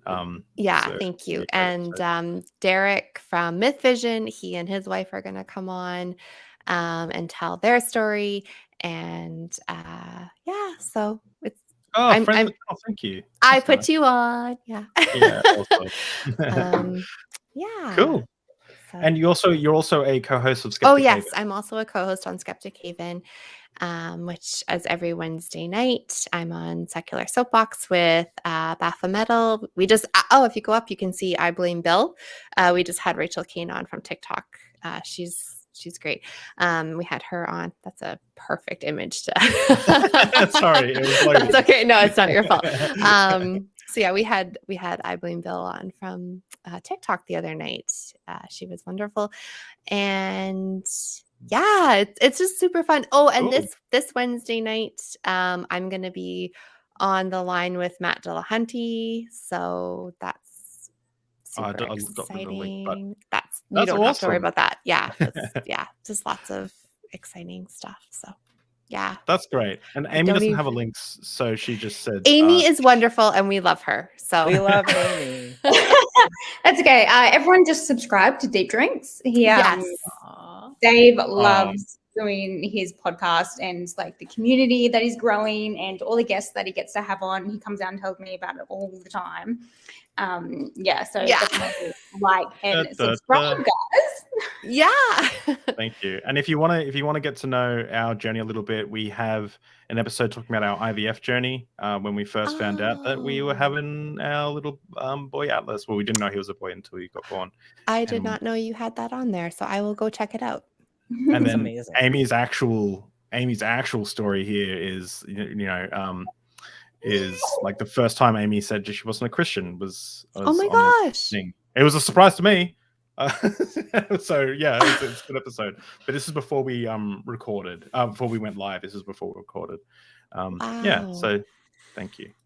Amazing. All right. Let's jump into the sex education as we got half an hour left on the panel. Let's jump into the sex education. Jump into it. What are we going to say, Ben? Do you want to take us off? What do people need to know? Okay, so this is obviously, as a physician, this means a lot to me because when you don't know what you don't know, it's easy to make mistakes, and what people don't understand is like it's easy to think of certain like STIs as like, okay, yeah, I'll get this for a little bit, I'll feel bad, it'll go away, I'll move on with my life, but that's not reality a lot of the time. There's some significant consequences that you can have from certain STIs, and something that's actually been kind of blowing up again on Twitter, uh, especially with regard to the whole anti-vax community and being especially anti-Gardasil vaccine. We have people now that like, I'm impressed that the public is actually going out there to trying to learn about these things, but it was a shock to me to like, because it's second nature to me, like what all these vaccines do and all that. But like when we think of something like HPV, we don't talk a lot about HPV and what it is. People don't know what HPV is. People don't know what the Gardasil vaccine does. Like if we teach, like especially in a culture that views sex as being dirty and bad and views STIs with a high amount of stigma, it's easy to say, well, I oppose this vaccine because it's going to encourage our children to be promiscuous. And it's not a vaccine to make you want to have sex. It's not a vaccine to encourage you to be unsafe. Like if I frame it for what it actually is, this is a cancer prevention vaccine. Like if I frame it in that way, like people are going to be more willing to use it because that's exactly what it is. Like one of the most common causes of cervical cancer, in fact, like the predominant cause of cervical cancer is HPV, which is a virus. And it's also one of the leading causes of like throat cancer as well. So if you have oral, and if you say, like when we're talking earlier about if you have oral, because you know you're not supposed to have penis and vagina sex, but you're gonna have oral sex, but you were never taught about the risks of having intercourse at all, or you weren't vaccinated against HPV. It's not that like if you don't get sick right away, you're fine. Like this is a cancer that can develop like over decades. So you're seeing people older that are getting cancer. We had a friend who literally like had a pap smear and we're like, oh, there's something growing here, like and it's because she wasn't vaccinated because she's older. It wasn't common back then, but it was the same thing. Right. It'll get you like after decades, and you won't know you have it until it's like, at least for cervical cancer, there's more we can do about it now, which is why we have so many guidelines for pap smears at age 21, because that's what we're trying to prevent. And it does get very aggressive if you have any signs of HPV. Like the biopsies that we have to do are pretty extreme, but there's a reason, because we can treat these cancers. Like we can give you a normal life. But on the flip side, with like head and neck cancers, that's especially scary because a stat I saw recently was that 60% of head and neck cancers are inoperable when they're caught. So if we can prevent this through vaccination, and if we teach kids like, hey, it's great to have these experiences, but this is something that you need to know about. You need to get vaccinated. You need to be safe. You need to make sure that you're getting tested and your partners are getting tested. And then so that it's not a shock when these things happen, and that they can make an informed decision for themselves about, are they willing to take that risk and what can they do to prepare themselves. Like, and it's not necessarily to scare them. Like, I don't think we should be like, if you every time you have sex, you're going to get an STI, but you need to be appropriately aware of your risks. And we do have ways to mitigate that. So that's just one thing. Another thing, like HIV is a huge one. Like HIV is absolutely devastating. And the good news is that if you are educated and prepared, we have prophylaxis, pre-exposure and post-exposure. And if you can get treated, like let's say you test positive and you get treated right away, undetectable like is undetectable. Like you're not going to have the same poor quality of life that you would have if you didn't know that you had it and you got treated late. So like it's very important that we communicate this, because like it's devastating to be hit with a diagnosis, but at the same time it's better to have that early on and to be prepared so that if you do have it, you can be treated. And with that, I guess going on my HIV like rabbit hole, like the stigma we still see around HIV, even among healthcare providers, is pretty scary. Is because people aren't educated in what HIV is. And yes, it is absolutely scary. It is a scary, scary disease. But like you have even people in clinics that like will refuse to hug a person who's HIV positive because they don't know how it's transmitted. Like I can tell you, hugging a person with HIV is not going to get you HIV. Like you have to be in contact in just the right way with just the right body fluids for it to infect you. So like it is dehumanizing, absolutely dehumanizing to have a person with HIV come into your clinic and you're wearing full hazmat suits and refusing to touch them. Like, no, stop it. Like this is why we need to learn about all of this. Because you can seriously make a difference in somebody's life by being properly educated. Yeah, exactly. No, that was great, Grant. And this is what's important. Is there's the medical side effects. Medical, like safe sex is about knowing the risks and things associated, which I'm sure you go over on your channel a lot. To do with like safe sex. Nikole can teach about how to have the sex on OnlyFans with the deep throating, so you can make sure you protect from deep throating with the vaccine. Go learn how to deep throat. And if you're sad about it or need to talk about it, Jeremy will have some advice. I guess, and real quick, like just this final thing, because there's been some changes, I guess, to the guidelines for the Gardasil vaccine. So generally, you're going to get that vaccine. Males and females are going to get it in adolescence around like maybe 12, 13 years old. If you didn't get it yet, you can still get it. I think that technically you probably get it like anytime in your life. I think the current guidelines are saying you can get it up to age 45. So if you have not gotten it yet, you can still get it as long as you're within those age ranges. Okay, cool.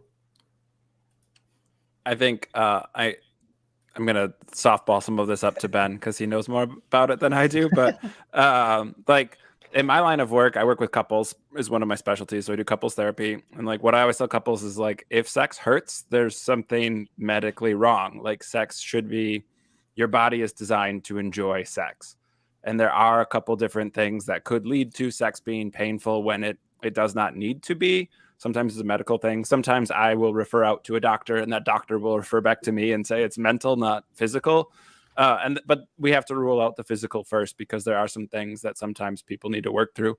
But sex is designed to be pleasurable. And so going back to our conversation around like virginity, it's one of those things where this idea of like, you're going to bleed the first time you have sex and women aren't supposed to get enjoyment from sex and like all this patriarchal bullshit that leads to people having bad sex or painful sex for years, thinking that it's normal or expected when it's absolutely not supposed to be happening that way. Absolutely. There's like, can we I haven't planned for this, so I'm just gonna throw it out there. But can people just shout out some advice if I just like say certain like, I don't know if this is a good idea actually. Like Nikole, actually maybe we'll start with you, Nikole, and then people can piggyback off you. If people were to ask you, like, come on your OnlyFans and ask you, like, don't make it X-rated, but keep it like, someone come to you and says like, how do me and my partner want to engage in anal sex or oral sex? Like, what would you say? Like, what are the tips you would give them? I know like a typical one, if someone wants to engage, like put stuff in your bum, a lot of lubricant is probably important.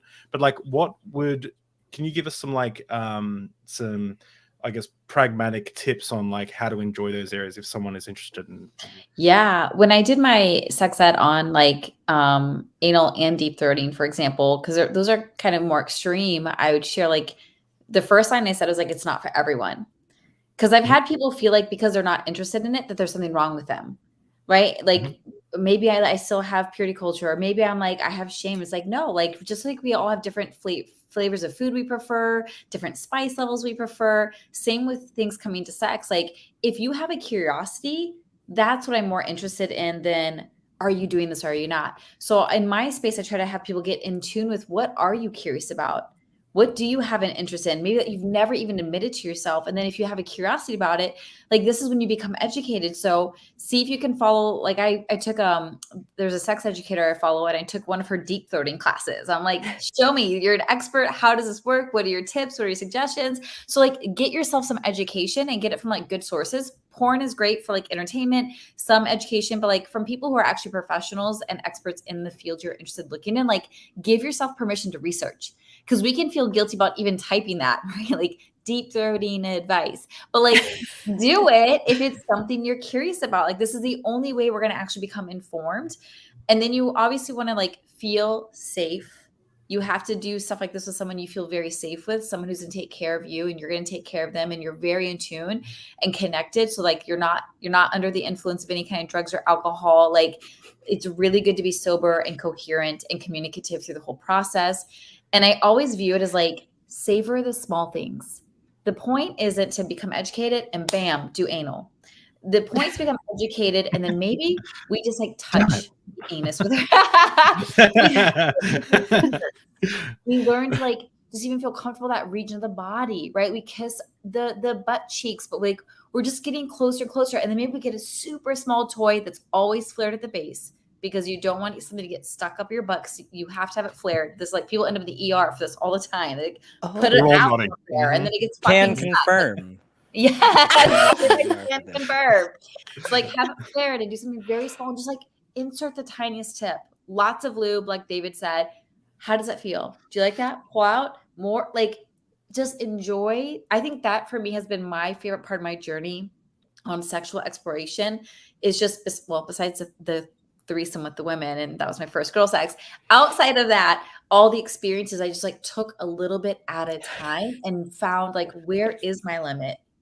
Where does it feel good, and when does it not feel good? Where do I feel safe, and where do I stop feeling safe? And that's going to be the beauty. It's not just checking it off the list. It's like, can I go on this journey and find where I peak in my pleasure in regards to this thing?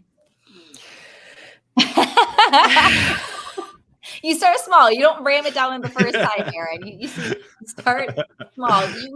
I had to share that one. He's the Pope of deep drink. Okay. Biggest Like, supporter start on with paper. like a skinny dildo, right? Don't start with like, you know what I mean? Start with something small, like learning where is your gag reflex. Everyone's gag reflex is a little different, and like, how much gagging can you handle?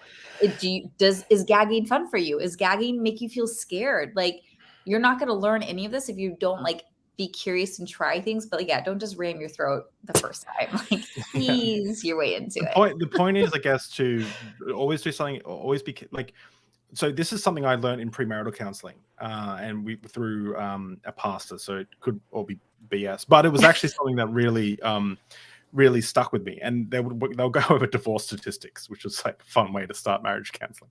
But and there's a funny story about that, actually. Just random aside, I remember when we first sat down, I was asking the pastor, like, what reasons can I get divorced? And I was asking because I wanted to know. I was very legalistic in my. It gave me a lot of confidence going into the marriage. Yeah, I bet, Aimee. Amy's just like horrified, and I'm like, wait, so if Aimee cheats, can I get divorced? What about this? Like, what about? And I look over, and Amy's just like horrified, and I'm like, well, what? Well, I was just trying to. I thought we're just finding the rules out here. Anyway, in premarital counseling, they said there are two big reasons people get divorced. It's communication is like the big one, but then communication about sex was such a big category on itself that they separate it from just communication in general. And that they were like one of the top 5 reasons or something. So may or may not be true, who knows? But I did actually find that really relevant because it is so. Aimee and I are quite open with each other. Like, we've seen parts of each other's bodies that no one has ever seen. We're very in tune with each other, but it's still very hard to communicate about sex sometimes. Like, hey, I really enjoyed this, or I didn't enjoy this so much, or like, let's go slow with this, or let's go, like, I want you to be more aggressive here, or whatever it is. It's actually hard to communicate, and I think communication is such an important part of what you're talking about, Nikole, where it's like, you know, if one partner is like, hey, I want to try this thing, I want to try deep thing, doesn't mean it's like, okay, like you're gonna have a bruised throat, and you just like, it's a process of like, okay, let's try it, let's have some fun, like you know, and like, let's just take it slow and enjoy it, and if both parties enjoy it, and you might find something you like, you might find something you don't like. You know, I think I don't know if I shared this last time, but like, I for some reason had this like funny idea when Aimee and I were having sex. I don't know why I might have ADD. Jeremy, I need to get a diagnosis, as we talked about when you came on, but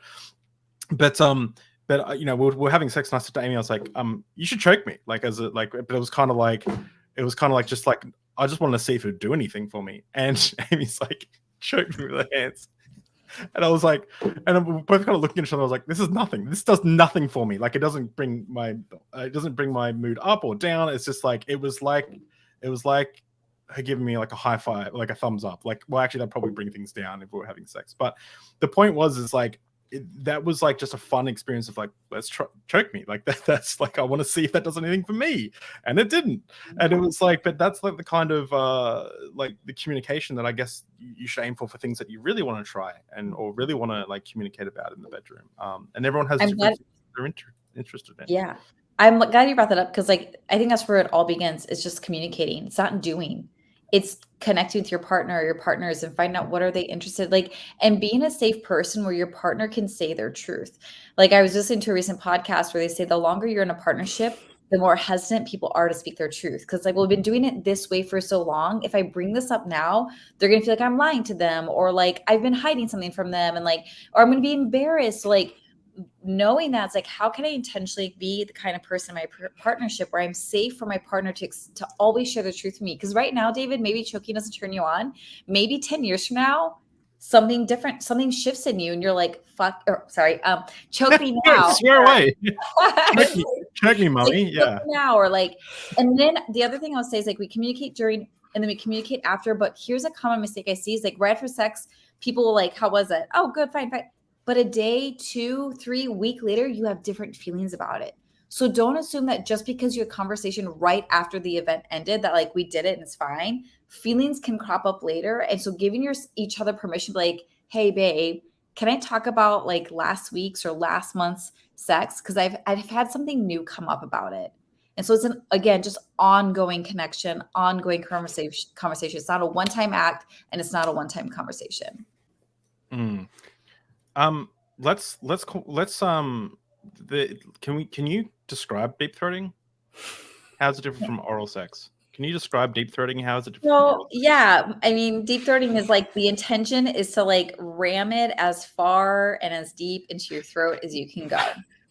Is that Dr. Ben, what's the average length of someone's mouth before we hit the throat? Let's get some medical statistics out here. It's actually not a ruler. Yeah, well, it actually, it depends, because there's certain, like, because if you go through the mouth, there's the epiglottis, which is that little flap that covers your trachea, and then you have like your vocal cords, and then like all behind that you have the esophagus. So it's funny because like, if you touch kind of anything around that, most people like cough really bad. Because in fact, like when we're testing for brain death, like literally how you do that, if someone's intubated, you literally shove the tube farther and they usually cough. So that's how you tell if somebody's alive or not.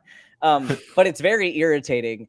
So it's, you can only probably get it. I think what's the, now I'm looking for the average length of, because I've never been asked on the pants. Actually, I was making a little bit of joke because I talk about it with couples, like average penis size, because like it's a thing that guys get concerned about, but like average vagina length, like oddly they're about the same average size. So like it's just one of those things where I think people have like these ideas. It was made by God. I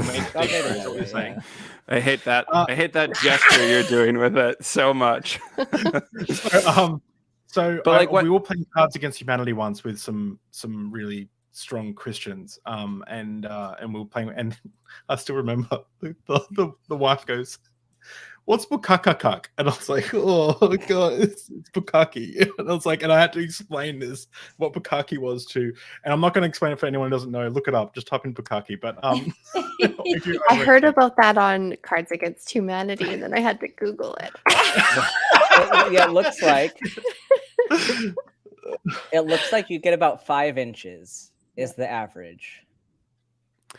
Okay. So what Nikole said, There you go. and like everything Nikole said was great. I think one of the things I saw online about ADHD that I like felt offended about was you think in parentheses. Like everything Nikole said, I was like, oh, I want to say something about that because she's absolutely correct. But like porn as entertainment, not education, is a very good point to make. Like these are professionals for the most part that you're watching, and it's edited, and there's budgets for like the professional porn that's being made. Like that's not a good way to learn how to have sex or what normal expectations around sex are going to be.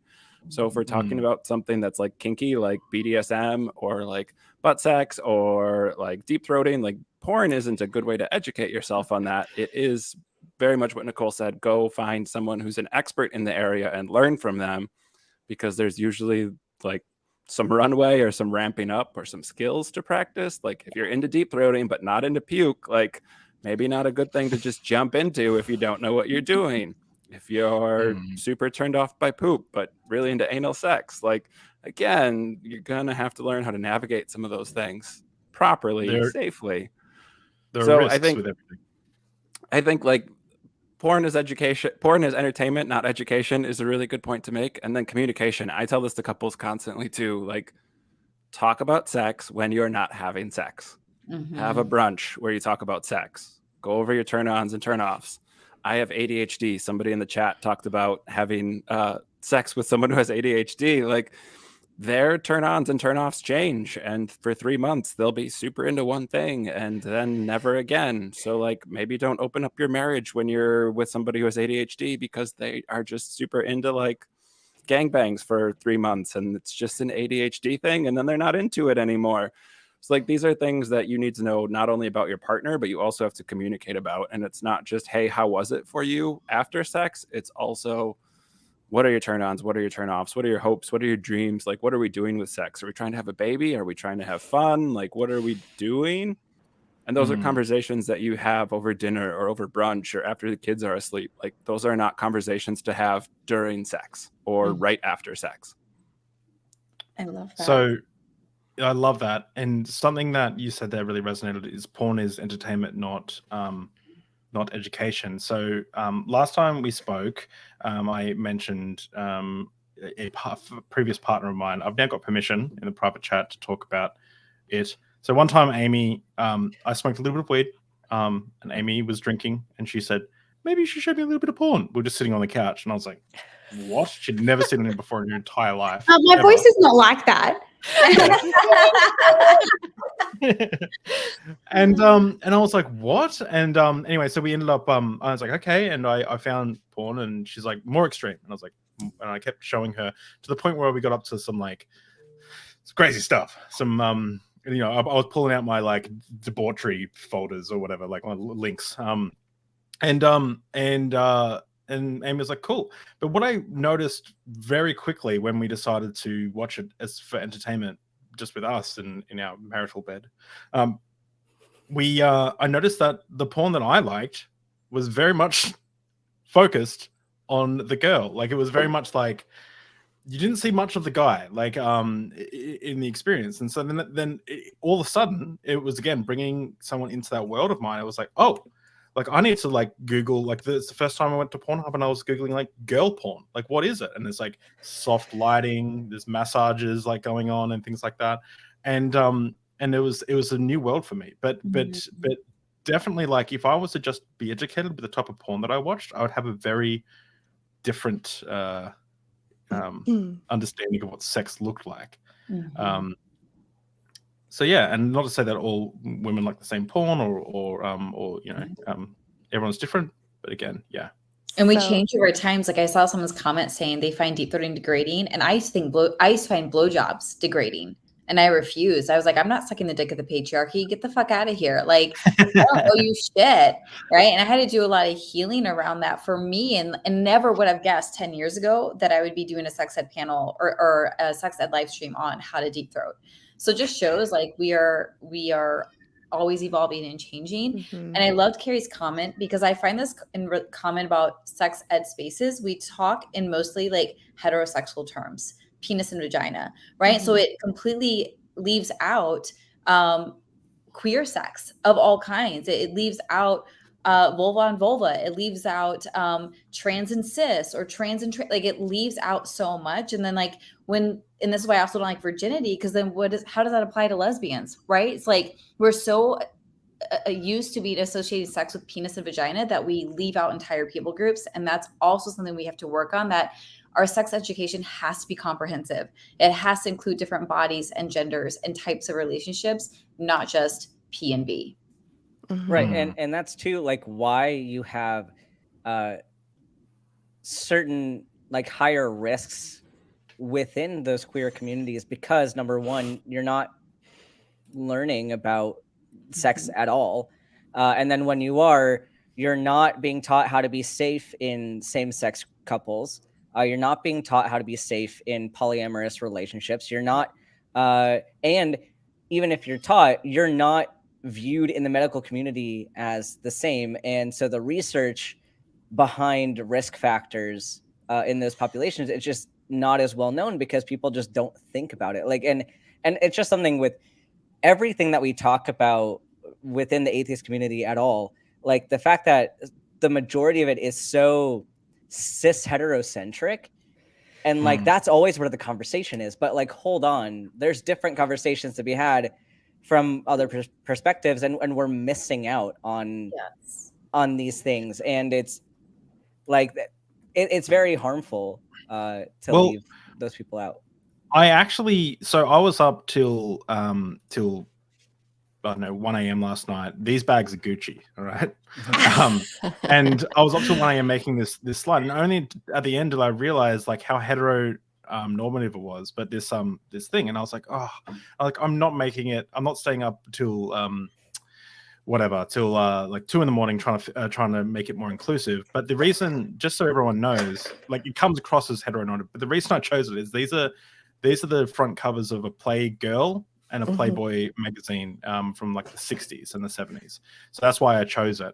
But I was like, damn, even like without even me trying, just using like retro material, I was like, oh yeah, I'll use retro material. And then like I finish it and I'm like, it's too white. Like it's two white people. And like these are different images, but it looks like they're a couple. And also his head, I used Photoshop's new AI to make his head. So he's not actually bald, but there was like text covering that. But like the new Photoshop AI like made his head look like that. But I was like, you know what? I'm leaving it. I don't care. It's 12. It's midnight. So yeah. But it's interesting you say that, Ben. It's like, yeah. It's like you don't realize, especially myself. Like I don't realize like how my language is so heteronormative. Like even Nikole bring me up.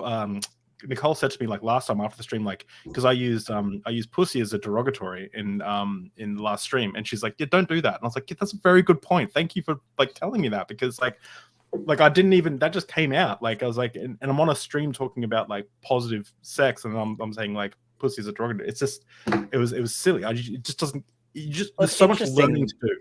It's interesting too, because like from the flip side, like I have a trans and just like queer in general bias. Like I view the world as like it just doesn't occur to me that not everybody's trans. I just assume everybody's trans, and I assume everybody is some flavor of queer. That like when people talk about like heterosexual relationships and like cis het relationships, I'm like, it just doesn't click to me. Like, why? Like, how could somebody even be that? Because it just doesn't make sense to me. So it's like the bias is the same. Like, I think everybody has their own, like we approach everything in life from our own lens. And there's no way, like, even if someone explains their perspective to you, there's no way that you could fully understand somebody else's lens. And even when someone tells you about their experience, you're still approaching it from your own lens. And it's very interesting to think about. But like, it's easy to feel bad like that you see the world in a certain way, but like I'm not immune to that because I'm a minority or because I'm queer. Like I have the same issues with bias to where I just cannot understand cis het people at all. And there are times when maybe I would come across as like, okay, hold on, I can't just assume that about somebody. Or I think it goes multiple directions. So the long story short, I think that like you shouldn't feel bad that that's the lens that you see life with. And I think like this communication is helping all of us kind of at least try to see past that. So don't feel bad about it. Yeah. And so what were you saying? Can we talk consent quick? Because I know we're on a little bit of a time crunch, but I think we it's are on a something bit of a time crunch. we all wanted to comment on. Let's talk about consent, and then we'll talk about parenting after purity culture. And please, if there's anything I've missed, let me know, and we can talk about that as well. But yeah, let's go. Consent. Jeremy, do you want to start us off, Jeremy? So one of the things that I talk about consent, and especially for people who are coming out of who are deconstructing or grew up in purity culture, is like sex is a thing that consent is ongoing, and so every aspect of foreplay of the sex that you're having, you can withdraw your consent at any time. And consent is a two-way street. So consent is about having sex, what the sex feels like, how it's going. Consent is constantly ongoing and updating itself. It isn't like, we started fooling around and so I have to go all the way, or like I would feel bad. I would give him blue balls if I stopped right now. Like that's so shitty and patriarchal. Like consent is you can withdraw at any time. And so I don't think it needs to be something. This is where I go back to the point I said earlier of talk about sex when you're not having sex, but having something like a safe word. A lot of couples who are engaging in some sort of kink have a like green light, yellow light, red light type verbiage around slowing down or stopping something if it doesn't feel good. Like those communication things are helpful, but consent is like bare bones. The building block of healthy sexuality is that sex is between consenting adults. Like it's something that is consensual and feels good for both partners or multiple partners, everybody who's engaged. And it's something that can be withdrawn at any time for any reason. Like you don't have to say why, you don't owe anyone an explanation. Like if you're not feeling it, you don't have to keep doing it. And it starts when kids are young. I'm kind of already jumping to parenting. I'm a parent of 3 kids, and we practice that now. We're like, if a couple of my kids are like tickling each other and one kid says stop, immediate stop. It doesn't matter how much fun you're just having. It doesn't matter. Like, and so I'm teaching my kids, I say, when someone says stop, we stop. And I teach them more than that. It doesn't have to be verbal. It can be a cue. Like if you sense someone's body language to start, like they feel uncomfortable with the way you're encroaching on their space, or you have got to pay attention to people's body language and their words. And I would rather you guys stop too soon. So we practice that and we honor that. So my kids know as soon as they say stop, whatever it is, we will stop. And I'm like so excited to see how that will help translate in their relationship someday. Like that they practice it their whole life, that they're allowed to say no, they're allowed to say stop, they're allowed to change their mind at any moment, because I was not taught that. And it took me years to unlearn my programming of automatically saying yes or staying in something longer than I should because I'm afraid of hurting someone's feelings. And teaching my kids, you can hurt my feelings. It's okay to hurt people's feelings if it's protecting you, like not to harm anyone, but you saying no, stop is your right. Yeah. They'll get over it. They'll get over it. Yeah. Okay. But bodily. Oh, sorry. Go ahead, David. Go, Jeremy. I was going to jump off of that a little bit on parenting, but like bodily autonomy is something that you can start teaching very young. So absolutely. Like if I have 2 little boys, a 5 and a 2-year-old, like if you don't want to hug someone, you don't have to. Like there is no kissing family members on the cheeks if you don't want to. Like if you want a fist bump or a high five, like you do you.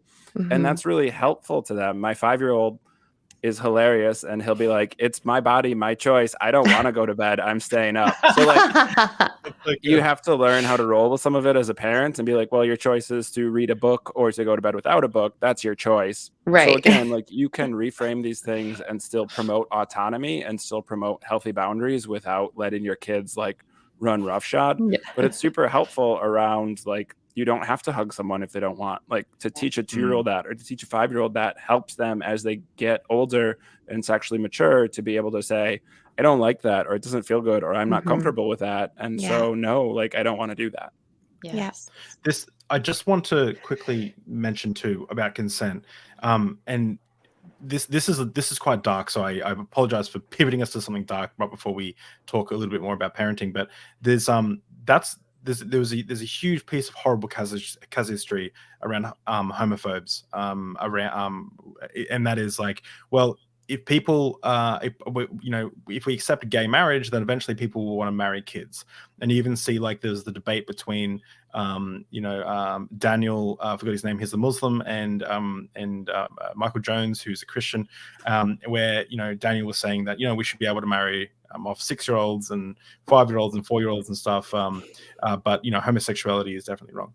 The reason why one is wrong and one is okay and one is not okay is because children cannot consent. They cannot give informed consent, and that's a big the big reason why you won't see the LGBTQ community advocating for child brides in the future. This is not about, like, but that's the narrative that's pushed by a lot of churches, a lot of people. Is like the next step. It's like the slippery slope argument, right? So I wanted to just kind of piggyback on what you're saying there about consent, because that's the reason why we don't advocate for things like that. And I will say, when I went to my very first drag show in 2016, I learned more about consent in the first 5 minutes than my entire life in the Christian church. They make that very clear at the beginning of drag shows. Clear. They lay the ground rules. And consent is huge at drag shows. Oh yeah, my someone who is very close in our family, who's like a brother to me, his partner is a drag queen, and we've gone to so many of her shows, and consent is like the number one thing at the beginning of the show. Yeah, and it's oh my gosh, I love. And if you break the terms of consent, they kick you out of the club. Oh yeah, so it's just like, and it goes both ways. Yeah. Mm-hmm. I love drag. It's the best. I love drag. I'm going to her next show in 2 weeks from yesterday. It's a big competition, and I'm so excited. So I have to say, I know like we're running short on time, but for people who know that American Atheist Convention was in my city this year, so it was here. So I had a fun time driving people around and like taking people to do all the fun things in Phoenix. But I told people, like, because there was the evening with the whole like VIP dinner or whatever. I was like, none of us are gonna pay like $200 to talk to people that we already know. So I was like, I reserved a table for a drag show, like one of the best drag shows in Phoenix, and we had a few extra seats. And so I had met a few people at the conference, and I was like offering people spots at the table. I was like, you want to go watch some drag with us? And it was funny because I'm not gonna name who they are because I don't want them to feel bad, but it was like one person had initially declined. A more masculine cis man was like, no, it's okay. I don't think I'll go. And I was like, okay, well, if you want to join us, like, just let me know and I'll give you the seat. And later on, he ended up deciding he wanted to go, and he had such a blast. Like, I think he had some of the most fun out of like everybody in the group.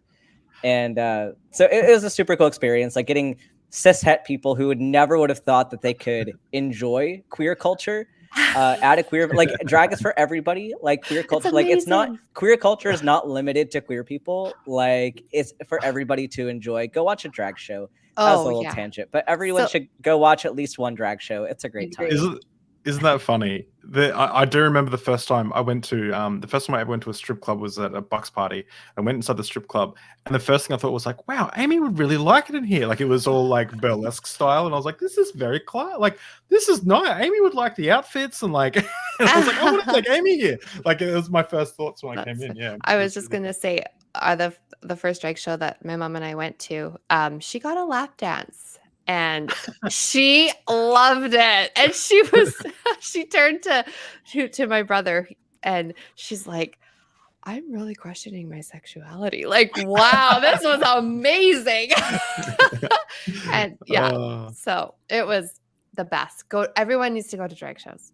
I love that. So good. I don't know much about drag shows at all, so I'll have to check them out. Just go watch. Find one. Go look up best drag shows in my area, and then find ones that have good reviews, and then go Go hang out. Bring some singles because they like tips. Yes. When they're performing, you We don't just even- give them. The smallest note we have in Australia is $5. That's what we have so, too.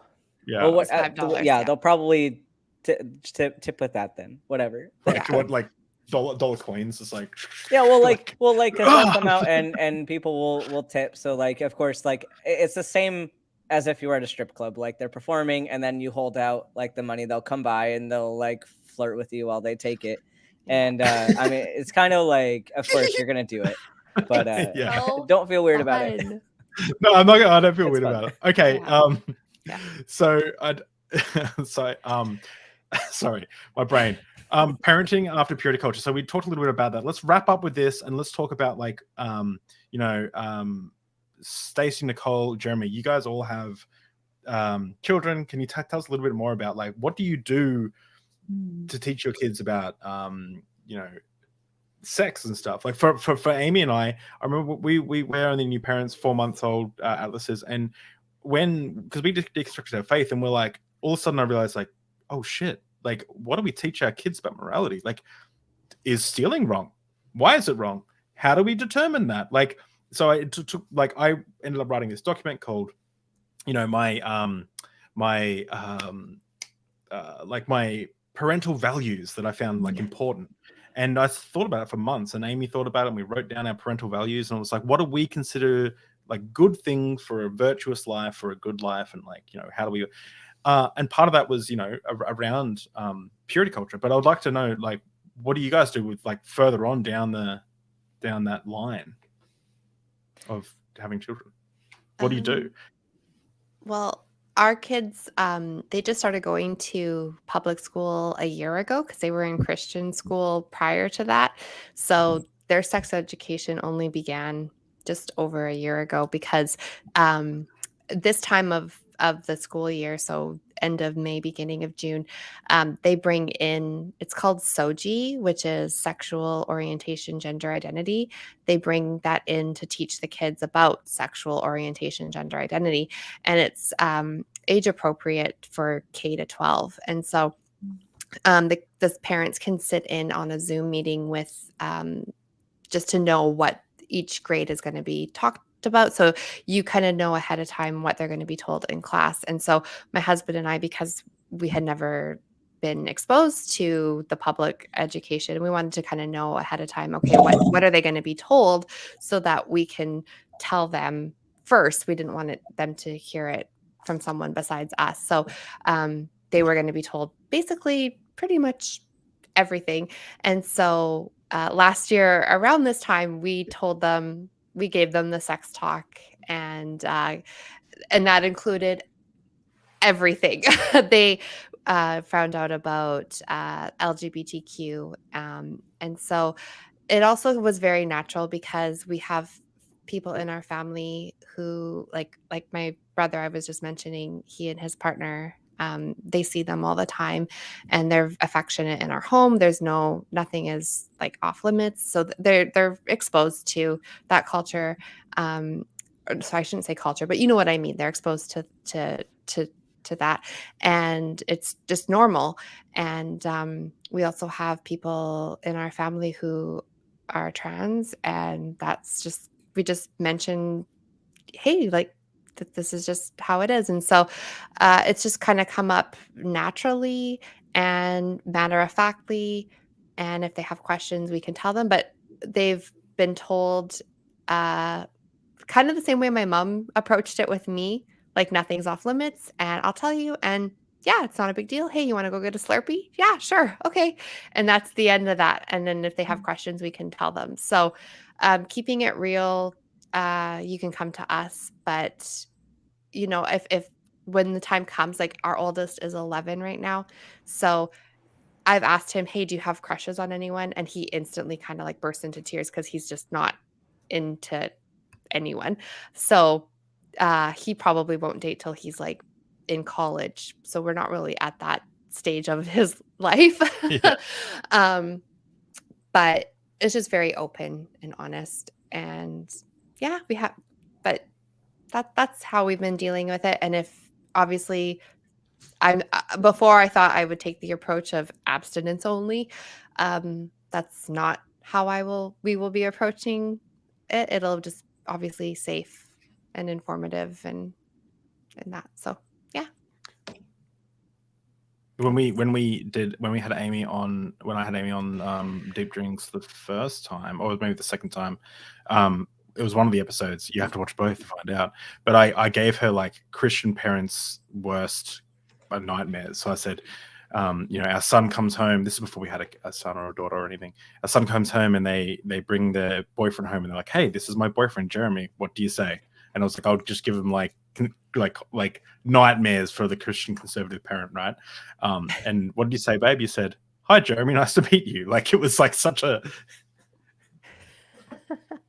You're muted. Oh, You're muted. Sorry, I've just put him to bed in the pram. Yeah, I don't see it as a big deal at all. Like, yeah, exactly what he said. Nice to meet you, Jeremy. How are you going? Yeah. But if the kids swore, Amy is struggling with that, aren't you, babe? I'm a little Just bit. like he doesn't like swear words. Nikole, I think Jeremy- you have older kids than me, so you might have done more of the parenting. Yeah, than how I old are your have. kids, Jeremy? 5 and 2. Oh, they're so cute. Yeah. I love it. Yeah, I'd love to hear from you too, Jeremy. I mean, even the advice you gave earlier about like you don't have to hug or kiss, like you don't owe your body to anyone, and teaching them at such a young age is fucking huge. So yeah, if you have more, I'm so open. And then I can think share. one of the big things that we do is we use a anatomy appropriate language. So like a penis is a penis, a vagina is a vagina, or a vulva. Like we explain it to our boys so that they know what words to use so that they can describe it appropriately. Like there's ingrained shame around calling it something different than what its anatomical term is. And that's a weird way where like purity culture seeps in and makes people embarrassed about things. Like everybody laughs about like wiener or booby or whatever. Like those are ways that like you're teaching, you're maybe not intending to, but you're showing that like these are things that we're ashamed of, and predators prey on shame. And so it makes people more vulnerable to feel uncomfortable to say like somebody touched my penis or somebody touched my breasts and I was uncomfortable with it. Like that's why we use anatomical terms for those things, and those are totally appropriate for any age. Like penis isn't a bad word, vagina isn't a bad word, nipple isn't a bad word. Like there aren't bad words. So teaching kids those things are a way to educate them and help keep them safe, and also gives them confidence to speak about their own body and to know what's going on with their own body in a way that I think using like pet names or whatever like weird sort of euphemism you have for it helps them to feel a little bit more confident with it. But like I talked about like giving your kids choices is really developmentally appropriate. So I have a 2-year-old and a 5-year-old. And so like choices are very helpful for building autonomy. And so like our 2-year-old's in diapers. Sometimes he gets a rash. You have to put butt cream on it. He hates it. It's uncomfortable. He doesn't like it. You guys get it because you got one in diapers right now. But like at this age, he can talk and communicate. So it's, who do you want to put the butt cream on? Like, do you want daddy or mommy, or do you want to do it yourself? And so it's always building in those choices of like, the option isn't you get butt cream or not. That's not the control he has over his body at his age, but he still gets to make a choice around how it's happening and what he's agreeing to. And so that's a way to like set healthy boundaries and promote health and good hygiene while still promoting something like bodily autonomy. So it's really big. I talk with parents often in the therapy role of use the proper terminology that helps protect your kid. And then like give them options, give them choices. There are ways to do choices at any age that are developmentally appropriate, and that helps promote autonomy. The goal of parenting is at some point to successfully launch your children out into society, not that you do it for them forever. So like it is really about getting them in a space where they can do it safely themselves without needing another person. But like there are steps we have to take to get there. That was gold. Nicole's episode, there's sometimes I have someone on Deep Drinks and something they say like change, like plants a seed, and it changes my perspective, and it's been happening since I had Nikole on, where you mentioned nudity isn't shameful in your house. And that was like, because I was like, because I was thinking like, when do I start covering up around Atlas? And then I realized that what you mentioned is like that the act of covering up is explaining, is like saying to Atlas, like, there's something shameful, I'm hiding something away. And maybe that's the same with the words. It's a wiener, it's a willy, it's a whatever, it's a JJ. If you just use anatomically correct words, there's no shame around that. That's not like a naughty word. It's not like a word that you can't use. And just removing the shame and guilt around body image, things like that. And that really stood out to me, Nikole, when you kind of mentioned that. Yeah, can you talk a little bit about that? Yeah, I love that. And it's just like, I was never into that. Like, it's been interesting. My kids have seen me morph in real time. I used to be super conservative and modest and had a lot of body shame. And then I've morphed into like very sex positive, body positive. And just like, I moved from Minnesota to California where it was so drastically warmer here that I just happened to naturally start being naked more often. Like, it wasn't like I chose. It's like, I just noticed, like, why wear clothes? It's like warm and gorgeous. I'm in my house. And so my kids just started seeing me more and more naked, and they were young enough to where it's like kind of normal. And sometimes they'll give me a hard time. Like, they'll come into my room and see me naked, like, oh, mom. And I'm like, it's my room. Like, don't want to see it, knock on the door. Like, so it's like funny if I have to like run downstairs real quick and I'm naked and they're like, mom, I'm like, sorry, I'm hurrying. So like, it's kind of become playful, but it's not because it's coming from me. It's just like, I think age appropriate. Like, I don't want to see you naked, mom. I'm like, that's totally fair. I'm just grabbing this. I'll go right back up. But I think we just normalize at a young enough age that like bodies are amazing. Bodies are normal, like of all sizes, of all types. And so I kind of like what Stacie was saying is like, I really value exposure. I think exposure and education is really important. And so like, I have, books about sex and LGBTQ all over my house. So when my kids are just sitting down and they happen to see it, it's me kind of having a conversation with them through the book. And so it's like, a book that says my vulva. And I saw my daughter pick it up one night at dinner. She's just reading it at dinner. Never told her to. I just leave books around as options for them, and they read everything. And so that's been a way where I inform them and educate them. And then they have no shame. They just read it and they put it away because I've never told them they have to read it. And then I don't quiz them after. I'm like, what'd you think about that book? What'd you learn about your vote? I just trust that, like, they're getting information. And if they have questions, they're going to bring it up to me. And then I do think it is important, because I realized my queerness so late in life, I intentionally make sure my kids are exposed to queer communities, queer spaces, queer relationships, queer culture. So they have it normalized in their psyche so that they end up being queer. That's normal, natural. So I highly recommend form friends with queer people. Go to queer clubs, go to queer events, support local queer performers or theologians or whoever's make that part of your life so that it becomes part of your kids' lives. We're trying to integrate society and normalize groups of people, and we have to do that with our own actions. So forming those relationships.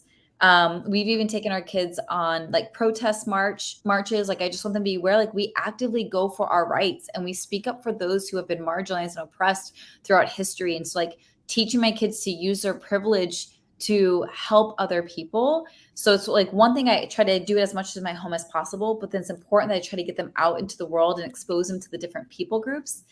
And then I intentionally will now and then try to find movies or shows that highlight non-heteronormative relationships. So cartoons that have girlfriends or boyfriends or trans characters, and just trying to intentionally show that the whole world is not white, straight, and cis.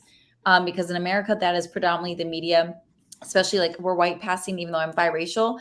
It's it's so easy for that to fill your home, and TikTok and YouTube. And we have to consciously kind of curate books and movies and shows to help educate and expose our children to different people groups, different understandings, different identities for their well-being and for the world's well-being.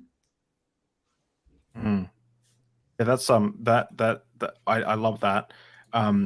Just quickly too, someone mentioned I should just leave all the literature on meta ethics around the house, so that I can work out the morality. Our bedtime book.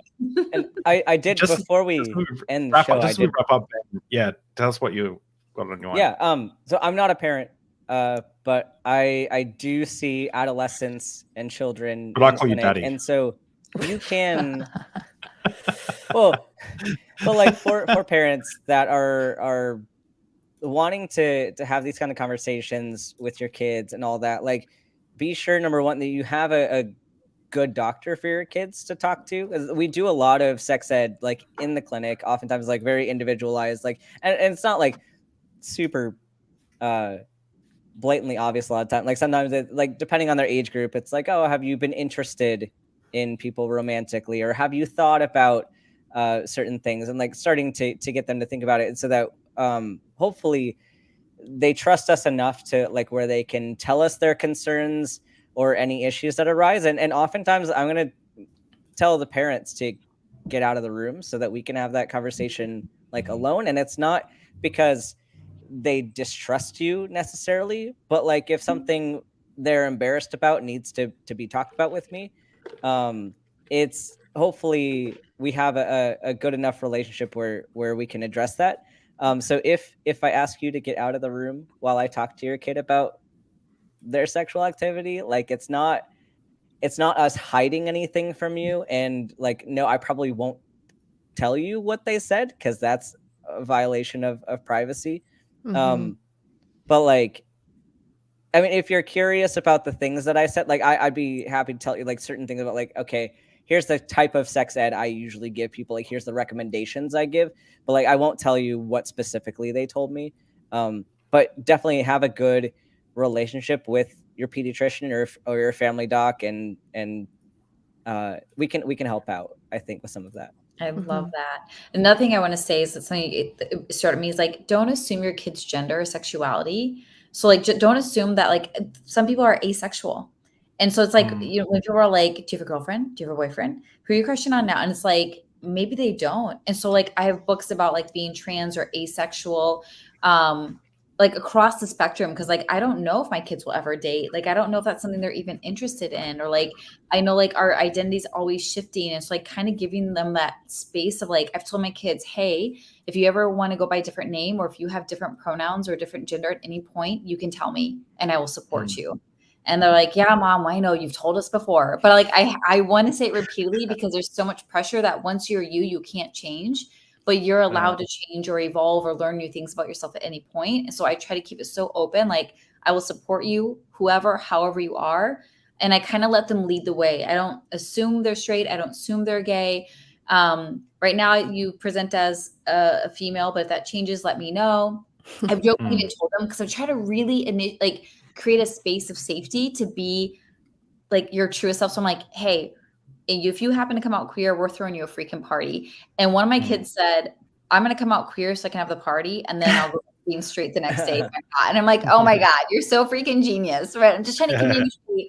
I will always celebrate you. Yeah. I actually, you know, when I hold Atlas up, he loves to stand up, and he stands up and he goes, like, I'll just hold his weight. He can stand up and hold himself up already. He can't even sit upright, but he holds himself up on the couch.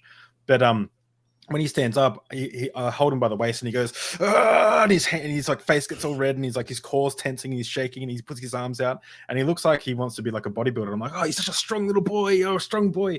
And I had to pull myself back, and I was like, I'm going to remove the word boy there. And I'm just going to be like, yeah, you're so strong. Because you can tell he wants to, he's so stoked that he can stand up. And so I realized I was tying it with masculine, like tying it with the gender, rather than just saying like, you're strong. So I started changing my wording around that, like, oh, look how strong you are. Oh, so strong.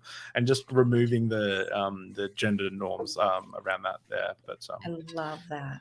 And one of the things that Nicole's getting at that I talk about with parents a lot too is like, as a parent, just letting your kids know that they can come to you is huge. Like, you don't have to get the words right all the time. You don't have to be perfect on every single aspect of their lives, because you're not going to be. Like, there's too many years in between you and your kids.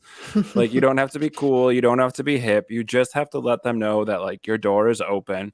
And depending on what their age range is, like if they're teenagers, they're not going to like signal to you that they need to talk. Like, they're going to bring it up once. And if you miss it, like, opportunity's gone. That window's closed. So like constantly saying like, hey, my door's open. And when they finally like walk through that door, actually like drop whatever you're doing, close your computer, put your phone down, like whatever it is, and like let them talk to you, because that takes a lot of like courage for them to do that. And so it's as a parent just constantly being like, hey, like whatever you want to talk about, I'm here for you. Let me know. Like I got you, whatever you need. And like lots and lots of reassurance and letting them know. So like don't put pressure to get it right all the time, but be very consistent in that you're there to be a support whenever they're ready or whenever they need to talk.